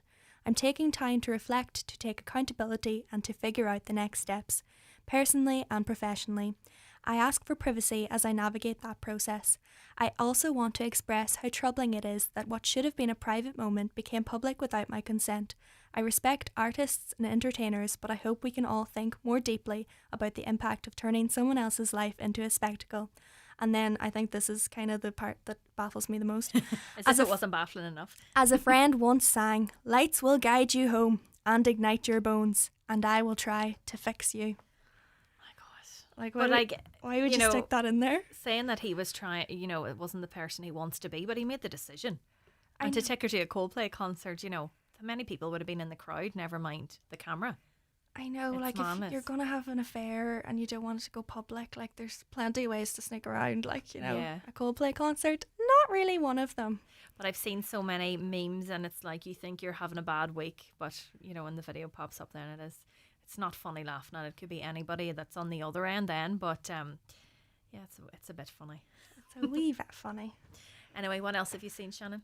My social media has just been all Donegal talk. You know that audio everyone's using on TikTok?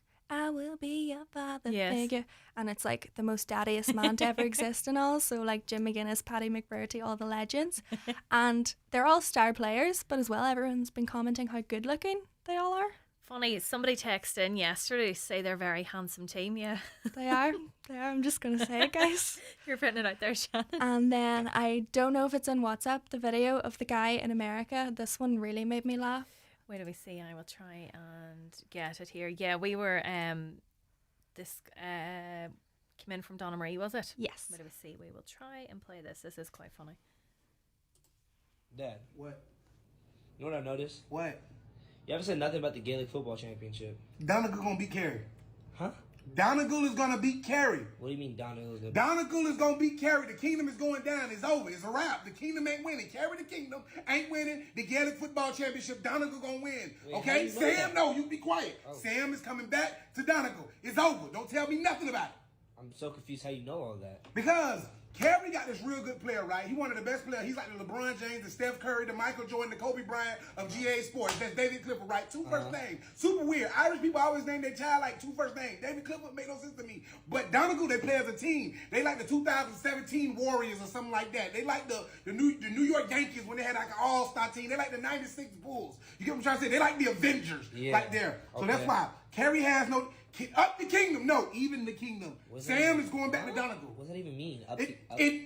Kerry is the kingdom, boy. Okay. Follow me. Kerry's okay. the kingdom. See, this is why you need to go to Ireland with your daddy. Kerry's the kingdom.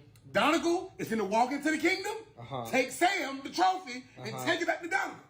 That's it. Okay, so Donegal just walks in. If you got any money, put your... Well, you too young to be betting. Don't be betting, boy, okay, boy? Yeah, I don't know. But if you had any money, put it on Donegal. Okay? And they wearing the same colors. Both of them wearing green, so they're going to be wearing green kilts, the fancy stuff, so nobody complain. But the real green, the mean green, the Irish green is going to be the green holding Sam. Okay. You got any other questions? No. You sure? I can go back to what I'm doing. I don't spend $300 on Candy Crush right now. I'm very frustrated. Can I get back to what I'm doing? Yeah. The kingdom's going down. You sure? I get up my face. I love the passion. I think the best part so he's already dissing Kerry that they're not going to get Sam, but why do they call people by two first names? Yeah. He just had to throw that That's dig a in there very too. Irish thing though, isn't it? Isn't it? But yeah, I love his passion and the fact it was going to drive him to spend $300 on Candy Crush. Candy Crush. And I want to know, how much money does he have on that bet? But yeah, obviously he is of Irish descent or something that... he's must such be. a passion. And then I love how Americans say Donegal. Yeah. Not Donegal. Donegal. It actually sounds, only that the subtitles are there and that you were telling me about the video previously, it sounds a bit like Donald.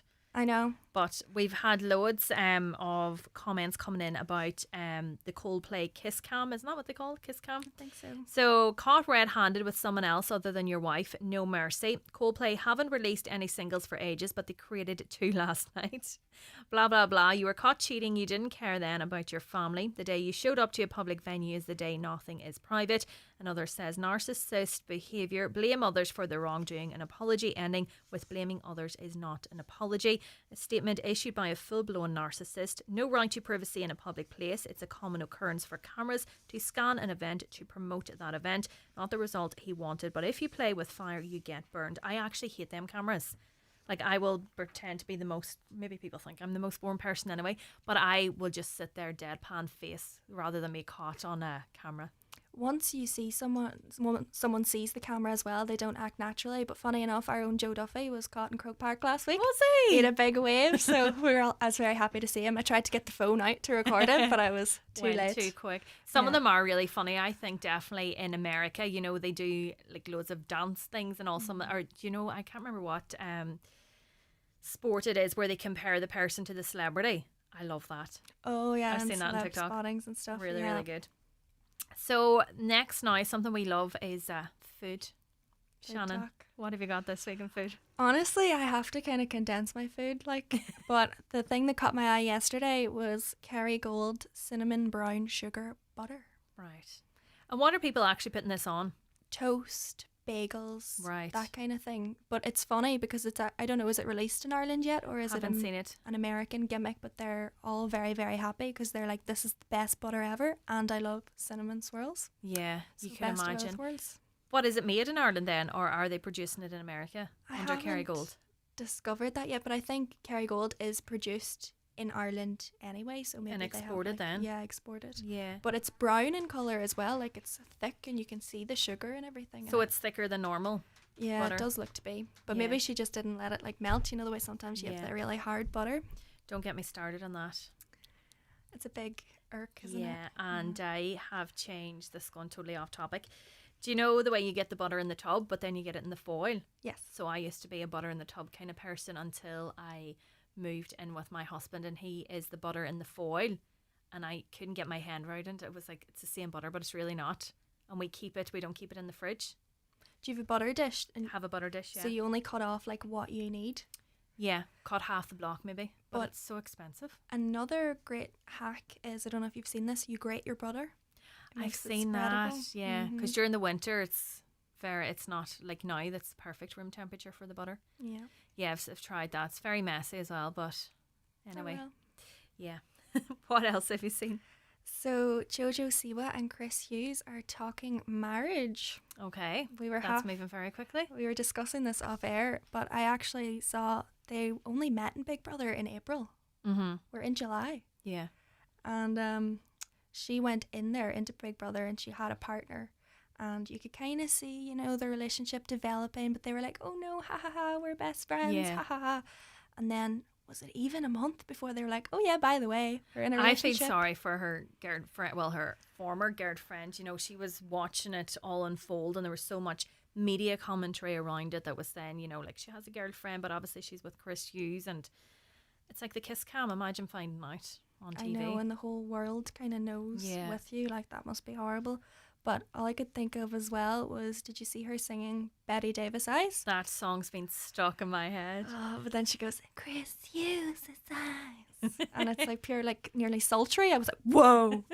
Yeah, I've seen some of the videos of her performing, and they're like, watch Chris in the crowd and all, and yeah, it's a bit much. But that song, I don't know why she's on my TikTok so much, but whenever you hear her performing it live, it's a lot better than what has been recorded, and people were saying you need to fire your producer. But we were also talking about the age with them.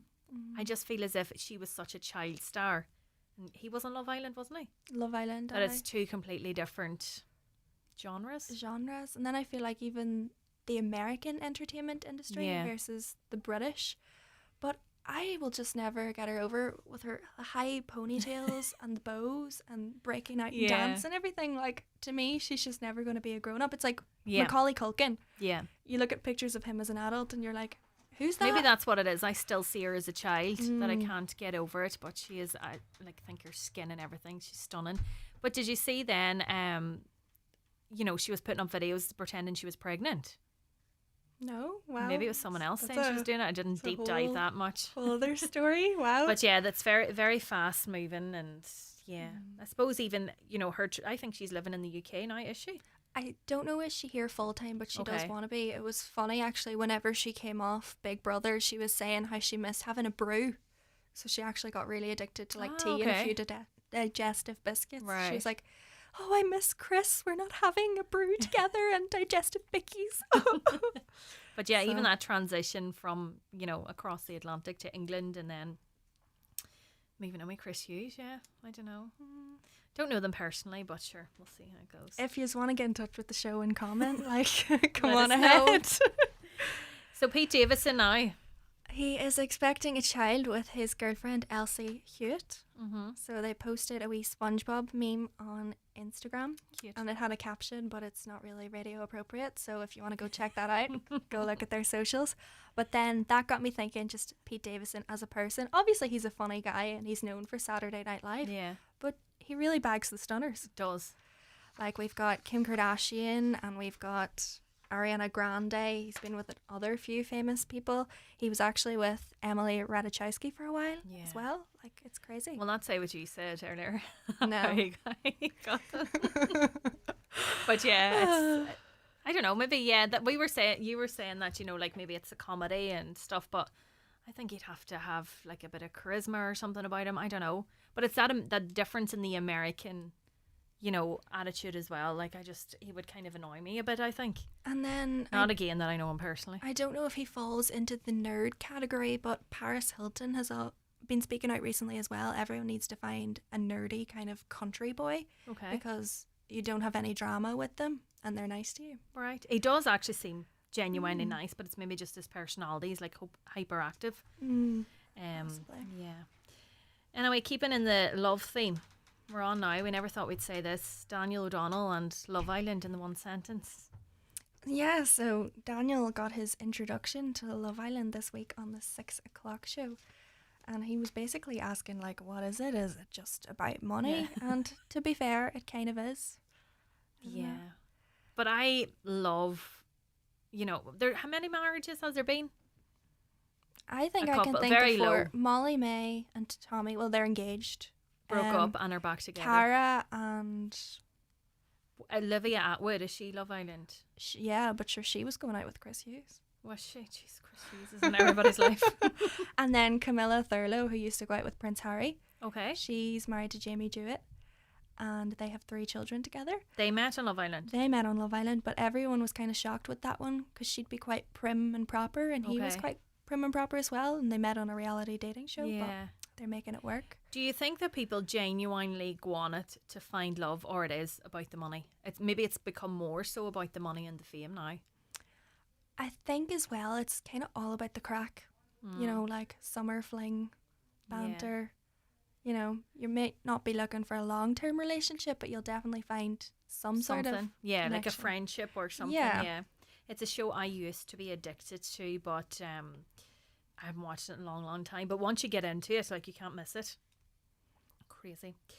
There's an update on the Jojo Siwa. That video, we were talking about the pregnancy video, that video has now sparked even bigger speculation, and photos of Jojo cradling her stomach have since gone viral. Wondering if they're real and where they came from. They're actually from when Jojo joked about being pregnant on Snapchat back in 2023. So there you go, I fell for it. Okay. But have you seen that other TikTok sign going around of, I'm a mommy? That one. Jojo does as well. I don't know, did No? Jojo do it? But I think that might be next. Okay. Might be You next know. in the life of Jojo Siwa and Chris Hughes. And poor Emma Watson had a tough week. I read it and I was like, oh my goodness, Emma Watson, she's such like a goody two shoes kind of thing. Yeah. She can do no wrong. And I was expecting to read like a drink driving headline or something. She was caught doing 38 miles per hour in a 30 mile zone. And I know any driving above the speed limit, yeah, you can't take the risk, but there's so many people out there could be doing double, even triple the speed limit. But to be fair, apparently she had a few previous convictions to do with her driving, Okay. so it wasn't Yeah, just like, her first oh no, offence then. you Yeah. sped, you're struck Yeah. off. But yeah, that made me kind of Poor Emma. upset. Not poor Poor Emma. Emma. She was caught and apprehended. She was caught, yeah, justice was served.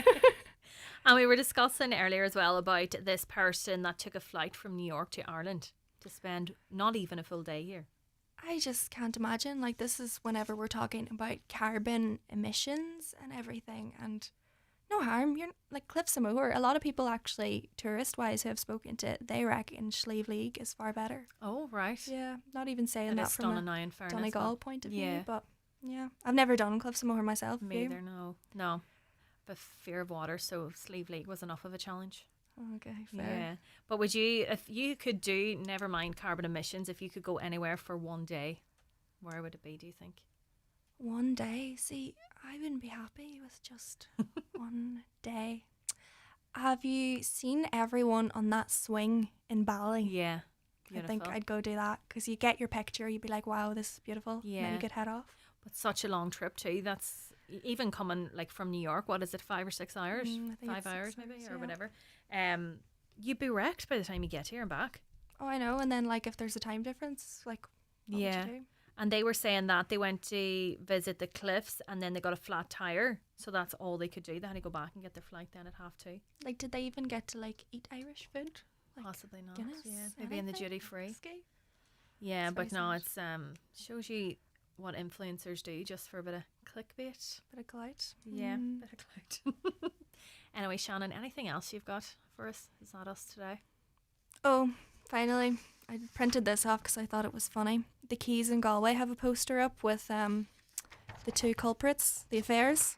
Oh. In light of recent events, we have asked our bands not to take any video footage this weekend. Right, everybody's jumping on it now. Yeah, so you can't be well, it is exposing trending. affairs. Like. You know, they're smart. Mm-hmm. Jumping on the trending topic. So, like our own David James now, I'm going to have to say to him, when you're having a concert, no Keep the filming. cam away. You could be ruining families, ruining marriages.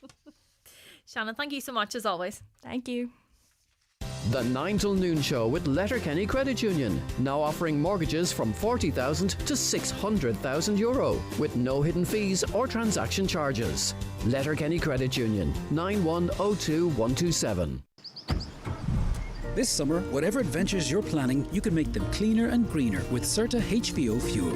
Right now, Certa is price matching HVO to diesel, so making the move to cleaner motoring is easy. Plus, every time you fill up with HVO at a Certa forecourt or depot, you could win great weekly prizes. And you may also be in with a chance to win a luxury family break at Foda Island Resort. So fuel up for cleaner, greener summer adventures with Certa HVO. For details and T's and C's, visit certaireland.ie/summer.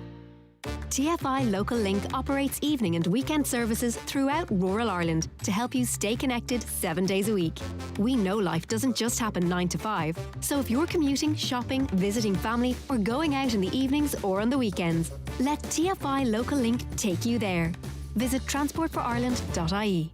Looking for family fun this July? Discover Century Complex. Kids will love the soft play while teens try augmented reality darts and crazy golf. Enjoy tasty food and the latest blockbusters. Rain or shine, Century Complex is the ultimate destination for all ages. Unforgettable fun awaits. Don't miss out.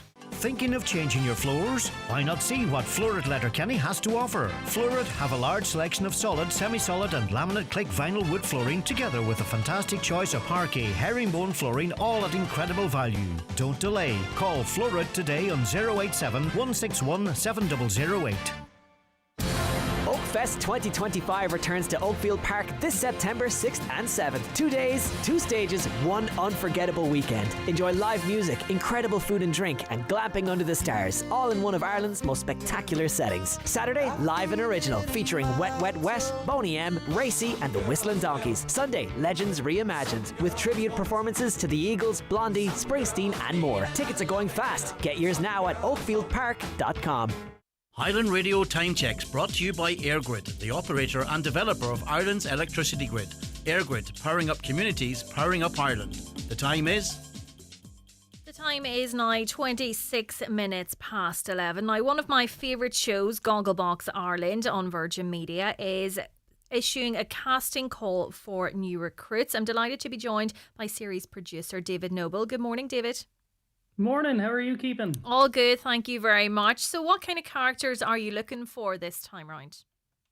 Well, like we're back for Series 11, so kind of the good news for us is that we've got an amazing cast sitting on the show already who will all be coming back. All very entertaining, all very funny, and most importantly, all very likeable. And so what we're on the lookout for this time, which we actually haven't done for a long time, is we're looking for people in their early 20s. So groups of friends in their early 20s, mix of genders. We're really looking for, kind of a range of voices, to be honest. Yeah, very good. And I think it's I love the show. It's just so funny seeing different people's opinions, but I actually can't believe it's 11 series in. No, either can I, to be honest with you. I've been there since day one. And I'm half the man I used to be. I owe a lot to that show. I've absolutely had a ball working on it, and I've met some incredible people. So yeah, no, honestly, it's a privilege to have been on air as long as we have. But that's, it's testament to the amazing cast we've had on the show from day one.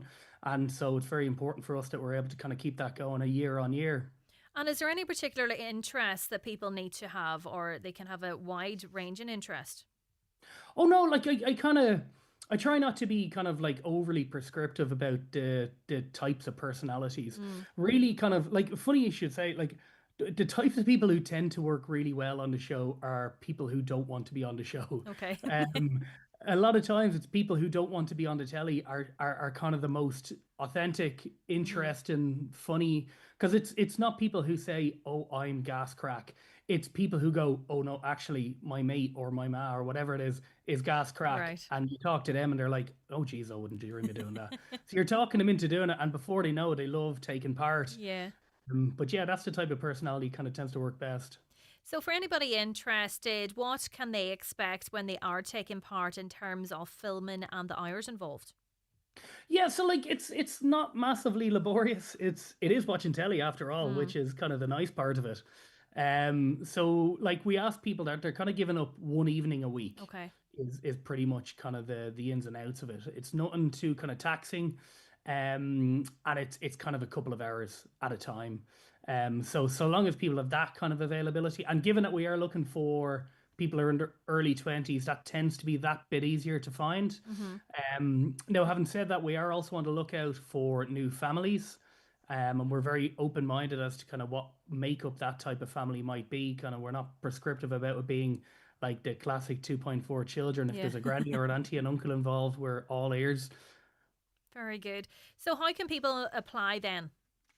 Yeah, so if they can give us a shout on the email address, which is casting@kiteentertainment.com, and basically just gives a little bit of information about who's in your group. And if anyone can't find that, the easiest thing is to go on to the Virgin Media website. There's a Take Part section, which will have all the information. Perfect. David Noble, series producer for Virgin Media's hit series Gogglebox Ireland. Thank you so much for joining me this morning. Thanks for having me. The 9 till noon show is brought to you by Letterkenny Credit Union, offering low-rate car loans with fast approval. Apply online at letterkennycu.ie or in office today. Carrickton's sizzling summer sale now on. Reductions of up to 50% off in all departments. Shop the summer sale in stores nationwide or online at carrickton.com. Irish raspberry season is here. Let the fun begin. Pick up a punnet of Keeling's Irish raspberries in store today. Juicy, delicious, feel-good fruit. Fresh from our farm. Love that Keeling's feeling. Your dream Donegal wedding starts here. Join us at the award-winning Villa Rose and Jackson's Hotel Wedding Showcase in Ballybuffet, Saturday 9th of August, 12 to 5 p.m. Meet our dedicated wedding team, enjoy light refreshments and start imagining your unforgettable day. No appointment needed. Visit gallangroup.com for more details. The Open has arrived at Royal Portrush, and we're bringing the excitement to McGurk's Golf Letterkenny. This week only, enjoy 10% off all clothing, just in time to refresh your wardrobe with the latest golf styles. We've also teed up major deals across a wide range of top brand golf gear, from drivers to putters and everything in between. Visit us at Unit 16, 40 Retail Park, Letterkenny.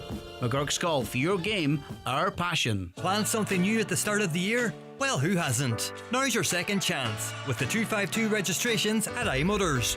Take the wheel of the iconic Qashqai, the bold X-Trail, the sporty Juke, or go electric with the stunning Nissan Ariya. They're here and they're waiting for you. Visit imotors.ie today. iMotors, fearless generation.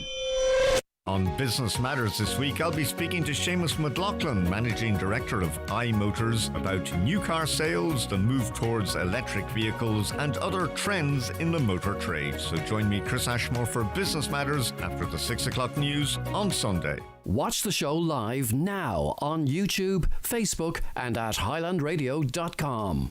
Now I'm joined in studio by a very busy man this week, Highland Radio's head of sport. Good morning, Oisín. Good morning, Michaela. How are you doing? All good. So how's the preparations going? Big weekend next weekend? Big weekend. Preparations are going very well. We're extremely busy trying to get everything organised for the weekend. It's not just about a football match anymore. There's lots of other stuff, of course, going on. And our top task is to get you a good Tyrone woman, a good Donegal jersey, Michaela. Oh dear. I did say yesterday that I will be supporting Donegal, obviously. There's Donegal tops on round here today. I know that Shannon has something planned for the afternoon. But I think everybody in the county next Friday should make it a Donegal Friday. Yeah. Everybody in the county should dress up in Donegal stuff. That's what I'm proposing. Next Friday, the Friday before the Lottery, we should make it Donegal Day and get everybody, go into your work, go into whatever you are doing with a piece of Donegal, a piece of green and gold on you. Yeah, well, that would be all right. I could do a piece of green and gold. Don't have to have we're going to get you kitted out. We're going to get you the full Donegal kit. The shorts, the socks, the tracksuit, the hat. Shorts now. No, it's great. It's fantastic, so it is. Yeah. And we, of course, have a busy week next week. It's our road to Croker. If you want to experience the final, do it with us right here at Highland, and we're going to kick it off next Monday night with our big match show, our big match countdown live at the Clannery Hotel.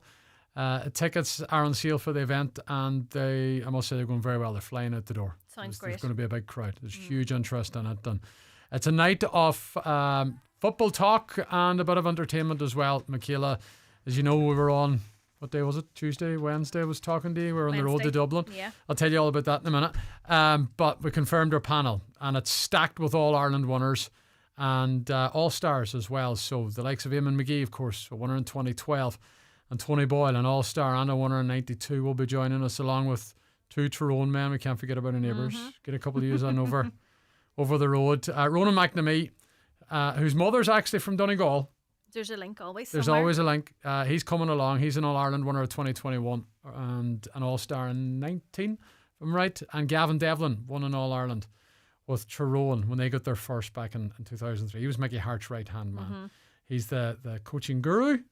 But it's great to get so many different insights, how the teams prepare, and they don't know exactly, but they can give their experience. Gavin Devlin, or Horst Devlin as he's well known in GA circles, will be very, very good. It'll be good to pick his brain. And he has a bit of a history of a Donegal as well. So we're going to tease that out. They'll all be in their best behaviour. Frank McGlynn, an All-Star and a winner in 2012. Martin McHugh, an All-Star and a winner in 92. Anthony Malloy, the first man ever to lift Sam Maguire, will be joining us. He, of course, is a winner in 92 and an All-Star. Ryan Bradley lifted Sam in 2012. And Maureen O'Donnell is also an All-Ireland winner in her own right. In 2003, she won with Donegal. Played at Croke Park and won an All-Ireland title. And we'll be getting her thoughts as well, along with our regular pundits, Brendan Kilcoy and John Gilday, two men that know a lot about Donegal football. I'll be hosting the event along with none other. Mr. Brendan Devaney will be there as well. And that's all the football end of it. We're going to have a bit of crack. We're going to speak to the Donegal supporters that are there too. Yeah. And we'll also have live music. Our very own David James is coming along to sing a very, very popular Donegal song. Okay. We'll really reveal more on the night, but David was coming along. And Darren Boot, who's got a Donegal song out, will be there. And David Craig, who's got a Donegal song out, will be there. So there'll be a brilliant atmosphere in the room. It'll be all Donegal football talk and entertainment. And if you are coming along, we are, of course, supporting the Donegal Team Training Fund, and our charity beneficiary on the night is going to be the Northwest Special Olympics. Yeah. And as part of that as well, we're giving those who are in the hall on the night the opportunity to win some goodies. Some merch. We've teamed up with Michael Murphy Sports, and we've got Donegal GA goodie bags to give away. They will have all your essential Donegal needs in it for All Ireland final week. And there'll also be a voucher to spend in Michael Murphy's as well. Very good. But great incentive. We're going to throw on a few more into the bags as well. Oh. So we are.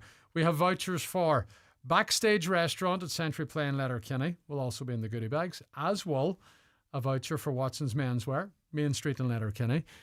Very good. Team McCallan Electrical in Burton Letterkenny have stepped up, giving us vouchers to put into the goodie bags as well. And O'Donnell's Mace and Go Fuels in Crawley, Kilmacrennan and Illestrin have also kindly given us vouchers to be part of these goodie bags, and we'll have a number of those to give away on the night. So listen, they're very, very plenty to look forward That's all happening. And do you need a ticket in advance? Yes, get your ticket. €20. and they're available now on highlandradio.com. So And we advise you to get your ticket as well, early, and the obviously. tickets are going extremely well. And it's going to be a great night, and it's a fantastic way to kick off All-Ireland Yeah, final week. absolutely. So And I it is. suppose to meet those players that you would have, or see them in person, the players you would have watched on the TV years Yeah. ago, it is great. Not that many years ago, in fairness, for some of them. Well, you're a bit younger than me, so I a remember bit. Anthony Malloy lifting Sam Maguire. Do you know, useless piece of information, that the day that I was christened was the first time Donegal lifted the Sam Maguire, and most of my family are Donegal, so they didn't care about me. Yeah. Just Donegal winning. Oh, So there you go. oh, That's why very I always good. remember There it you was go. 92. So there is Donegal blood in you. Ah, yeah, my So granny you and granddad are, are Donegal. percentage-wise, you're way up here now. How much Donegal are you compared to Tyrone, McGill? Oh, I'm Donegal, Derry and Tyrone. Oh, God, that's a bad mix. Anyway, plenty to look forward to. What What else have you got What else do we planned? have? Oh, don't forget about our draw. Yeah. Lots of people this week. Tickets. Unreal. That's all you're hearing. Highland Radio have teamed up with AirGrid, and we have 2 tickets up for grabs, along with an overnight stay in Dublin at the Harcourt Hotel the night before the match. All the details are on our website. You can buy one. couldn't buy that if you No, wanted. it's one ticket €5. Get 3 for 10, and it's live now on highlandradio.com, and we'll announce the winner along with Greg next Wednesday the 23rd at 11:45. So somebody will get 2 tickets for the All-Ireland final in association with AirGrid, and we're throwing in an overnight stay at the Harcourt in the city centre Brilliant. in Dublin as well. So And actually, there that's- was just a message from St Mary's Convoy. They said, All Ireland ticket notice, anyone that has previously ordered tickets through WhatsApp, make sure the message settings doesn't make the message disappear. If I can't see the message when I go into the app, then I won't be sending messages out. And that comes from the club secretary. So anybody purchasing tickets anywhere or interested, you need keep to in be careful as contact well, with your yeah. club secretary, with your club executive, because they are the people in the know. They are the people that's dealing with us. Yeah. And I would say they're under a lot of pressure. I can imagine. So, like, I know, being involved in my own club, some of the pressures that are involved at that level. So if members of clubs would bear in mind just don't be, what's the best word to use for it, Michaela? Have a wee bit of patience. Have a bit of patience, yeah. Have a wee bit of patience with your executive, because they, no doubt, are trying their best to accommodate every adult member that they have with a ticket for Yeah. for the All Ireland, and that's a big task. That's a big undertaking. So be patient with them. Yes, you put in your query and your request, but let them do their job. Yeah. Let them do their job, and they're doing a job on a voluntary basis. You have to remember that as well. And there's a lot of stress around this. And again, as So I know in my difficult, own I know, club, it's so only a just certain let them do their allocation thing, too. and they will be back to you. And fingers crossed, everybody. I'm hoping next week that everybody, Michaela, can enjoy next week. Yeah. And that this whole ticket, scrammering for tickets and everything gone. is all out of the road. And everybody can enjoy it. And everybody has their flags It's up. a really, it's a really short week. Yeah. It's a really short period rather to an All-Ireland final. So, and then we're going to Dublin, and we're live from Dublin next Yeah, weekend. We're going to park up. All weekend. When are All yous going? weekend. We are going to Dublin on the Saturday of the match. And again, as part of our Road to Croker, which is an association with the guys over at Highland Motors over across the road from us here. The experience in the Road to Croker is with Highland Motors, and our second stop will be, and our first stop in Dublin rather, is going to be the Harcourt Hotel, the D2 bar on Harcourt Street. It's owned by Donegal family, the McGill family, originally from Glenties. We will be there at 8 o'clock on the Saturday evening. We'll be broadcasting for an hour, and get yourself down and experience the build up to the match. We'll be getting the thoughts of the fans, the Donegal fans, ahead of the game against Kerry. We have a number of retro Donegal jerseys to give away, Cool. courtesy of I'd put O'Reilly a retro Sports. one on me now. Yeah, the retro ones look good. So O'Reilly Sports have thrown us a couple of those Very to give away good. on Brilliant. Saturday night. And we'll be talking football. We'll have our own men that Brendan Devaney will be there, Brendan Kilcoyne, our own guys will be there. Plus, there'll be a few more just dropping in to say hello. Right. So, and if All you're to into be your revealed. music, Jimmy's winning matches. Mhm. Rory Gallagher. Now, I know Jim McGuinness doesn't like this song. Really? Apparently so. He doesn't like this song. But Oh, it's so not that he doesn't iconic. like it, but obviously It's the about song's him, about him. yeah. Now, so, but Rory Gallagher's coming over from Lanzarote, and he's playing exclusively live on All Ireland final weekend Very good. in the D2. And so he'll be there on Saturday night, the 26th, and he'll also be playing on the Sunday after the match, the Right. Sunday evening at 6:30 after the game as well. I can imagine the buzz. At the Harcourt Hotel on Harcourt Street. Mm. So, and we'll be there obviously on Saturday evening, broadcasting for an hour, talking to people, getting the vibe around the city. And then the final stop before the game on the road to Croker is the Sunday morning, which will be at the Bonington, which is a McGettigan-owned hotel, again, a Donegal connection. Mm-hmm. It's in Drumcondra. Rory's going to drop over and say hello and sing a song or two for us at that broadcast, which will be anchored by Greg Hughes. Don't know why we're doing it, but we're taking him to Dublin. He will be there. He'll be doing the broadcast from 11 to 1. Very good. And again, come and join us. If you're coming on the north side, you're coming down Sunday morning, drop in, fuel up, get your breakfast. So you'll get your breakfast. And it's a lovely way of getting all Donegal fans Donegal together. people. And there'll be Kerry people there too. Yeah. There's the last time we done that was in 14. And it was a brilliant morning. Yeah. So it was. And come down early, get your breakfast, and you can join us in on our broadcast, and we'll have live music, and there'll be the usual giveaways and the usual crack. And you can get your breakfast, so you can fuel up ahead of the game. Yeah. Now, you will be able to pre-book your breakfast as well. So you will. It's going to be an all-you-can-eat buffet breakfast on the morning of the final, and you can pre-book it. So you can. Details about that will be released later in the week, but just to tee you up. Yeah. That's the events route. And then we have the match. Main event. The main event. The main event. That starts at 3:30, and hopefully come 5:15.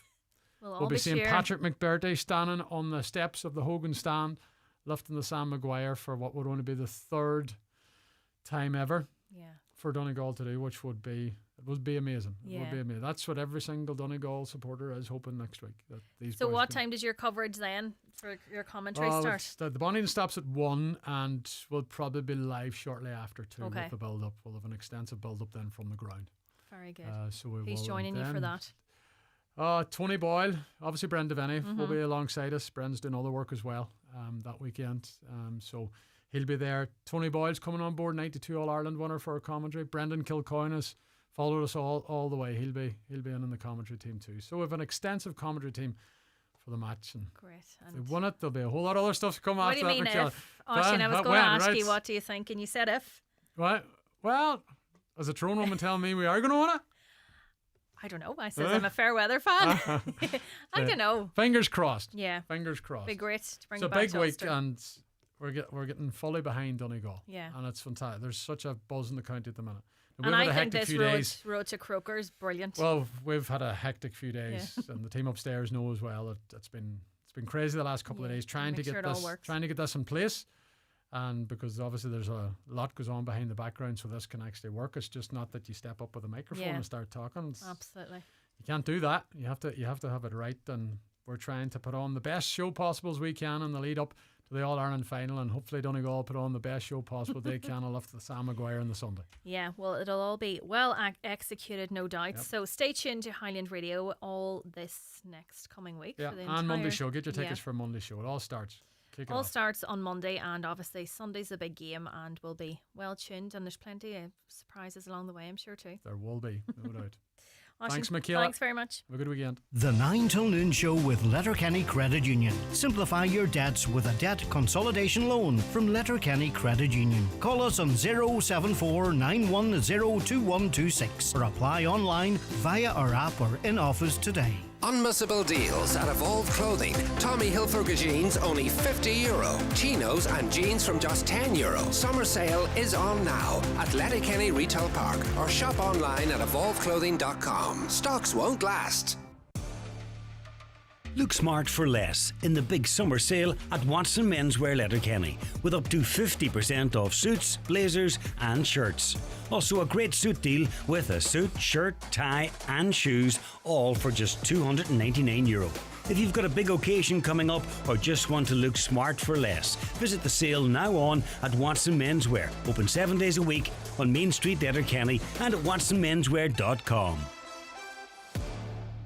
Radical changes proposed for farm payments. In this week's Irish Farmers Journal, we reveal the changes Brussels is planning for the next CAP and what it could mean for your farm. Plan to scrap payments for older farmers. Couple suckler payments back on the table. Proposal to cut scheme supports over €20,000. Funding for farm retirement and new entrants. Lump sums considered for small farmers. Plus leader funding in jeopardy. For expert analysis, see this week's Irish Farmers Journal. On sale now. We're serving up summer at Dunn Stores with a picnic spread to impress. Feast on 3 for 2 party food like delicious cured meats and tear and share bread with camembert. Or our 2 for €4 picnic salad range like spinach and ricotta tortellini pasta salad or flaky pork and pancetta sausage rolls. And try our new dessert pots, any 2 for €3.50. Plus, you can save at the till with a 10 off 50 grocery voucher. Dunnes Stores, always better value. Terms and conditions apply. Voucher can be used in the next grocery shop of €50 or more. Dunfanny Golf Club on the Wide Atlantic Way. Open week starts 24th of July through to Sunday the 3rd of August. 3-ball better ball, open ladies and gents stroke in Stableford. 4-ball better ball and team classics. Just some of the daily competitions you can enjoy. Hit the fairways, enjoy the crack and be part of the Festival of Golf.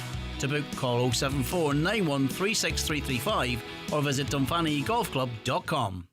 Highland Radio weather updates with McElhenney's. Find amazing savings across our departments with up to 50% off your favourite brands in our summer sale. Discover more in-store or shop online at mcelhenneys.com today.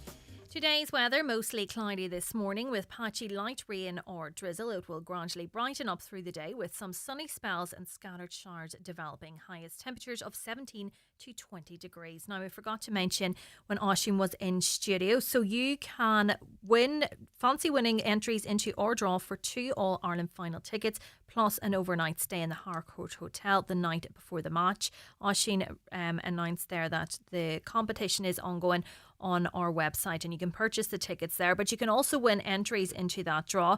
All you have to do is comment on our post on the Highland Radio Facebook page which Highland presenter you think is dressed as the Michael Murphy Sports Donegal Teddy. So if you comment underneath that and share the post, you could win free tickets into the draw, which will then, the winner then from that will be announced for 2 All-Ireland final tickets, which includes an overnight stay B&B in the Harcourt Hotel on Saturday the 26th of July. So just name that presenter and that's on our Highland Radio Facebook page. Now I'm joined on the show now by Anne-Marie Boyhan, who is a sleep expert and insomnia consultant. Good morning. Good morning. How you doing? I'm good. So this is something I suppose a lot of people, there's a lot of talk around it and a lot of people struggle with their sleep, but we're discussing a digital detox and how that can help with the best night's sleep. Yes, we're talking about digital detox because there was a recent survey by DFS that showed that a lot of people are feeling a lot of anxiety around their phones, and 41% of people, they say they look at their phones too much. 54% said they're looking at it more than 3 hours a day. So because of that, I would encourage people to do a digital detox. And is this something that should be done during the day? We hear a lot of talk about, not interacting with your phone in, say a couple of hours before you go to bed. But is this something that we should be conscious of throughout the day? Yes, and in fact, you can find how much you are looking at your phone. They do tell you how many hours, but definitely before bed, at least 1 hour before bed. So that blue light from the phone is going to interrupt your melatonin, which is your sleep hormone. So that's going to prevent you from sleeping.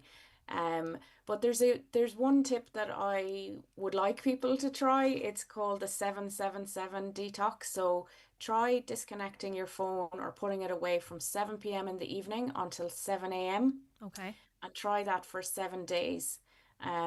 So that would be the best detox. But if you can't do that, even just try putting it away, perhaps that everyone in the house puts it away at a certain time of night, perhaps in a box or somewhere in the house. That's one other thing you could do so that you're not going to your phone at night. And in terms of, say, night mode on phones, does that actually help, do you think? It doesn't really. Basically, the night mode is more so that people can't contact you.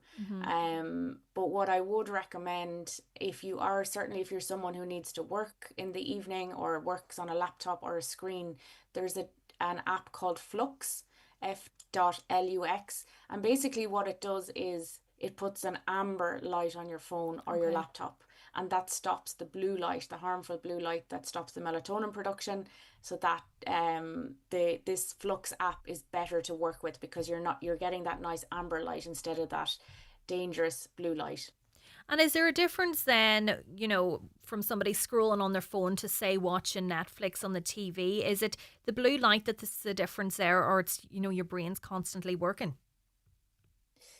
It's more so the phones and the screens that are nearer you, so they're, nearer your eyes. I don't worry about TV too much, um, because it's further away. However, I do recommend not having a TV in the bedroom just because it is distracting. Yeah. But definitely, the doom scrolling at night on the phone, the being on your laptop. So those are the types of screens we want to ditch. And the DFS survey also showed that there's been a rise in hobbies that are quiet hobbies, let's say. So more so going back to reading. Okay. So picking up a real book and reading that, or doing something that's going to calm you down that isn't to do with the screen. So, what would be your top things for people who do struggle with sleep? What could they try? Well, firstly, the digital detox and ditch the phone. So that's definitely one thing I struggled with when I had insomnia. So that was the first thing I implemented that really helped.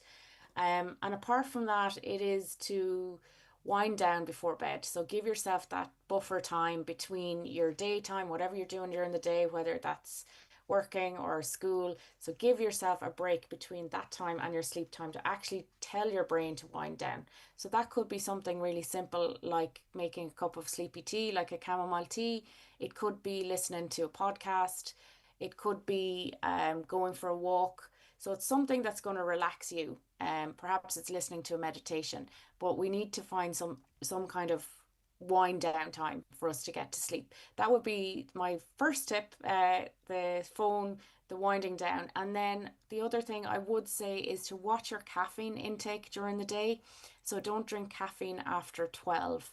And the reason for this is caffeine, it's fine to have your cup of tea or your cup of coffee in the morning, but when you have it in the afternoon, that's when it's going to impact sleep by about 41 minutes. So caffeine does stay in our body a long time. It has a half-life of 7 to 8 hours. So if you have a cup of coffee at 4 o'clock in the afternoon, half of it is still in your brain at 11 o'clock at night. So that would be the third tip that I would do for sleep. And I've heard cheese talked about that it helps you dream more. I have the most erotic dreams ever, but this can also affect your sleep if you eat cheese. Yeah, definitely for the dreams, and I avoid it myself before bed, and I find even my kids, if they have cheese or something dairy before bed, that the dreams are affected. Um, it's good not to have a heavy meal before bed, so you don't want that digestion trying to happen before bed. That's going to keep you awake. But I do think a snack before bed is a good idea. Butter, but certainly the cheese to be avoided if to give you the bad dreams so that you're not having those. And do you see, as it relates to phone use and the need for the digital detox, do you see this existing more among the younger generations, or everybody across all age groups is affected now? I believe it's across all age groups, but it is definitely more concentrated in the younger Gen X and millennials, definitely with the rise of TikTok and all of the apps. So it is quite a hard one to do, but I do see even, across all ages, we are spending more and more time on our phones, and the DFS survey has shown that. So we are quite addicted to them, but it is about looking at your usage, and if you feel that it is too much usage, then do something about it around the digital detox, or like those simple tips of putting it away in the evening, and just trying to do other things that aren't so much on your phone. Yeah. Anne-Marie Boyhan, sleep expert and insomnia consultant, thank you so much for joining me this morning. Thank you. That is definitely something I kind of tend to then, not scroll on TikTok until maybe I'm going to bed, and I see it as kind of a wind down thing. So I don't know if that's positive or negative. So just a reminder about our competition on the Highland Radio Facebook page. So you can win entries into Highland Radio's draw for 2 All-Ireland final tickets, plus an overnight stay in the Harcourt Hotel the night before the match. All you have to do is comment under the post which Highland Radio presenter you think is dressed as the Michael Murphy Sports Donegal Teddy. You can comment underneath that and share the post, and you'll be entered into that draw. Thanks so much to Donna Marie Doherty and Shannon Wilkin for all their help on the show today and over the past few days. Greg is back on Friday, and thanks to everybody who got in touch over the past 3 days as well. John Breslin is up next on Around the Northwest, but for now, good morning. The 9 till noon show is brought to you by Letterkenny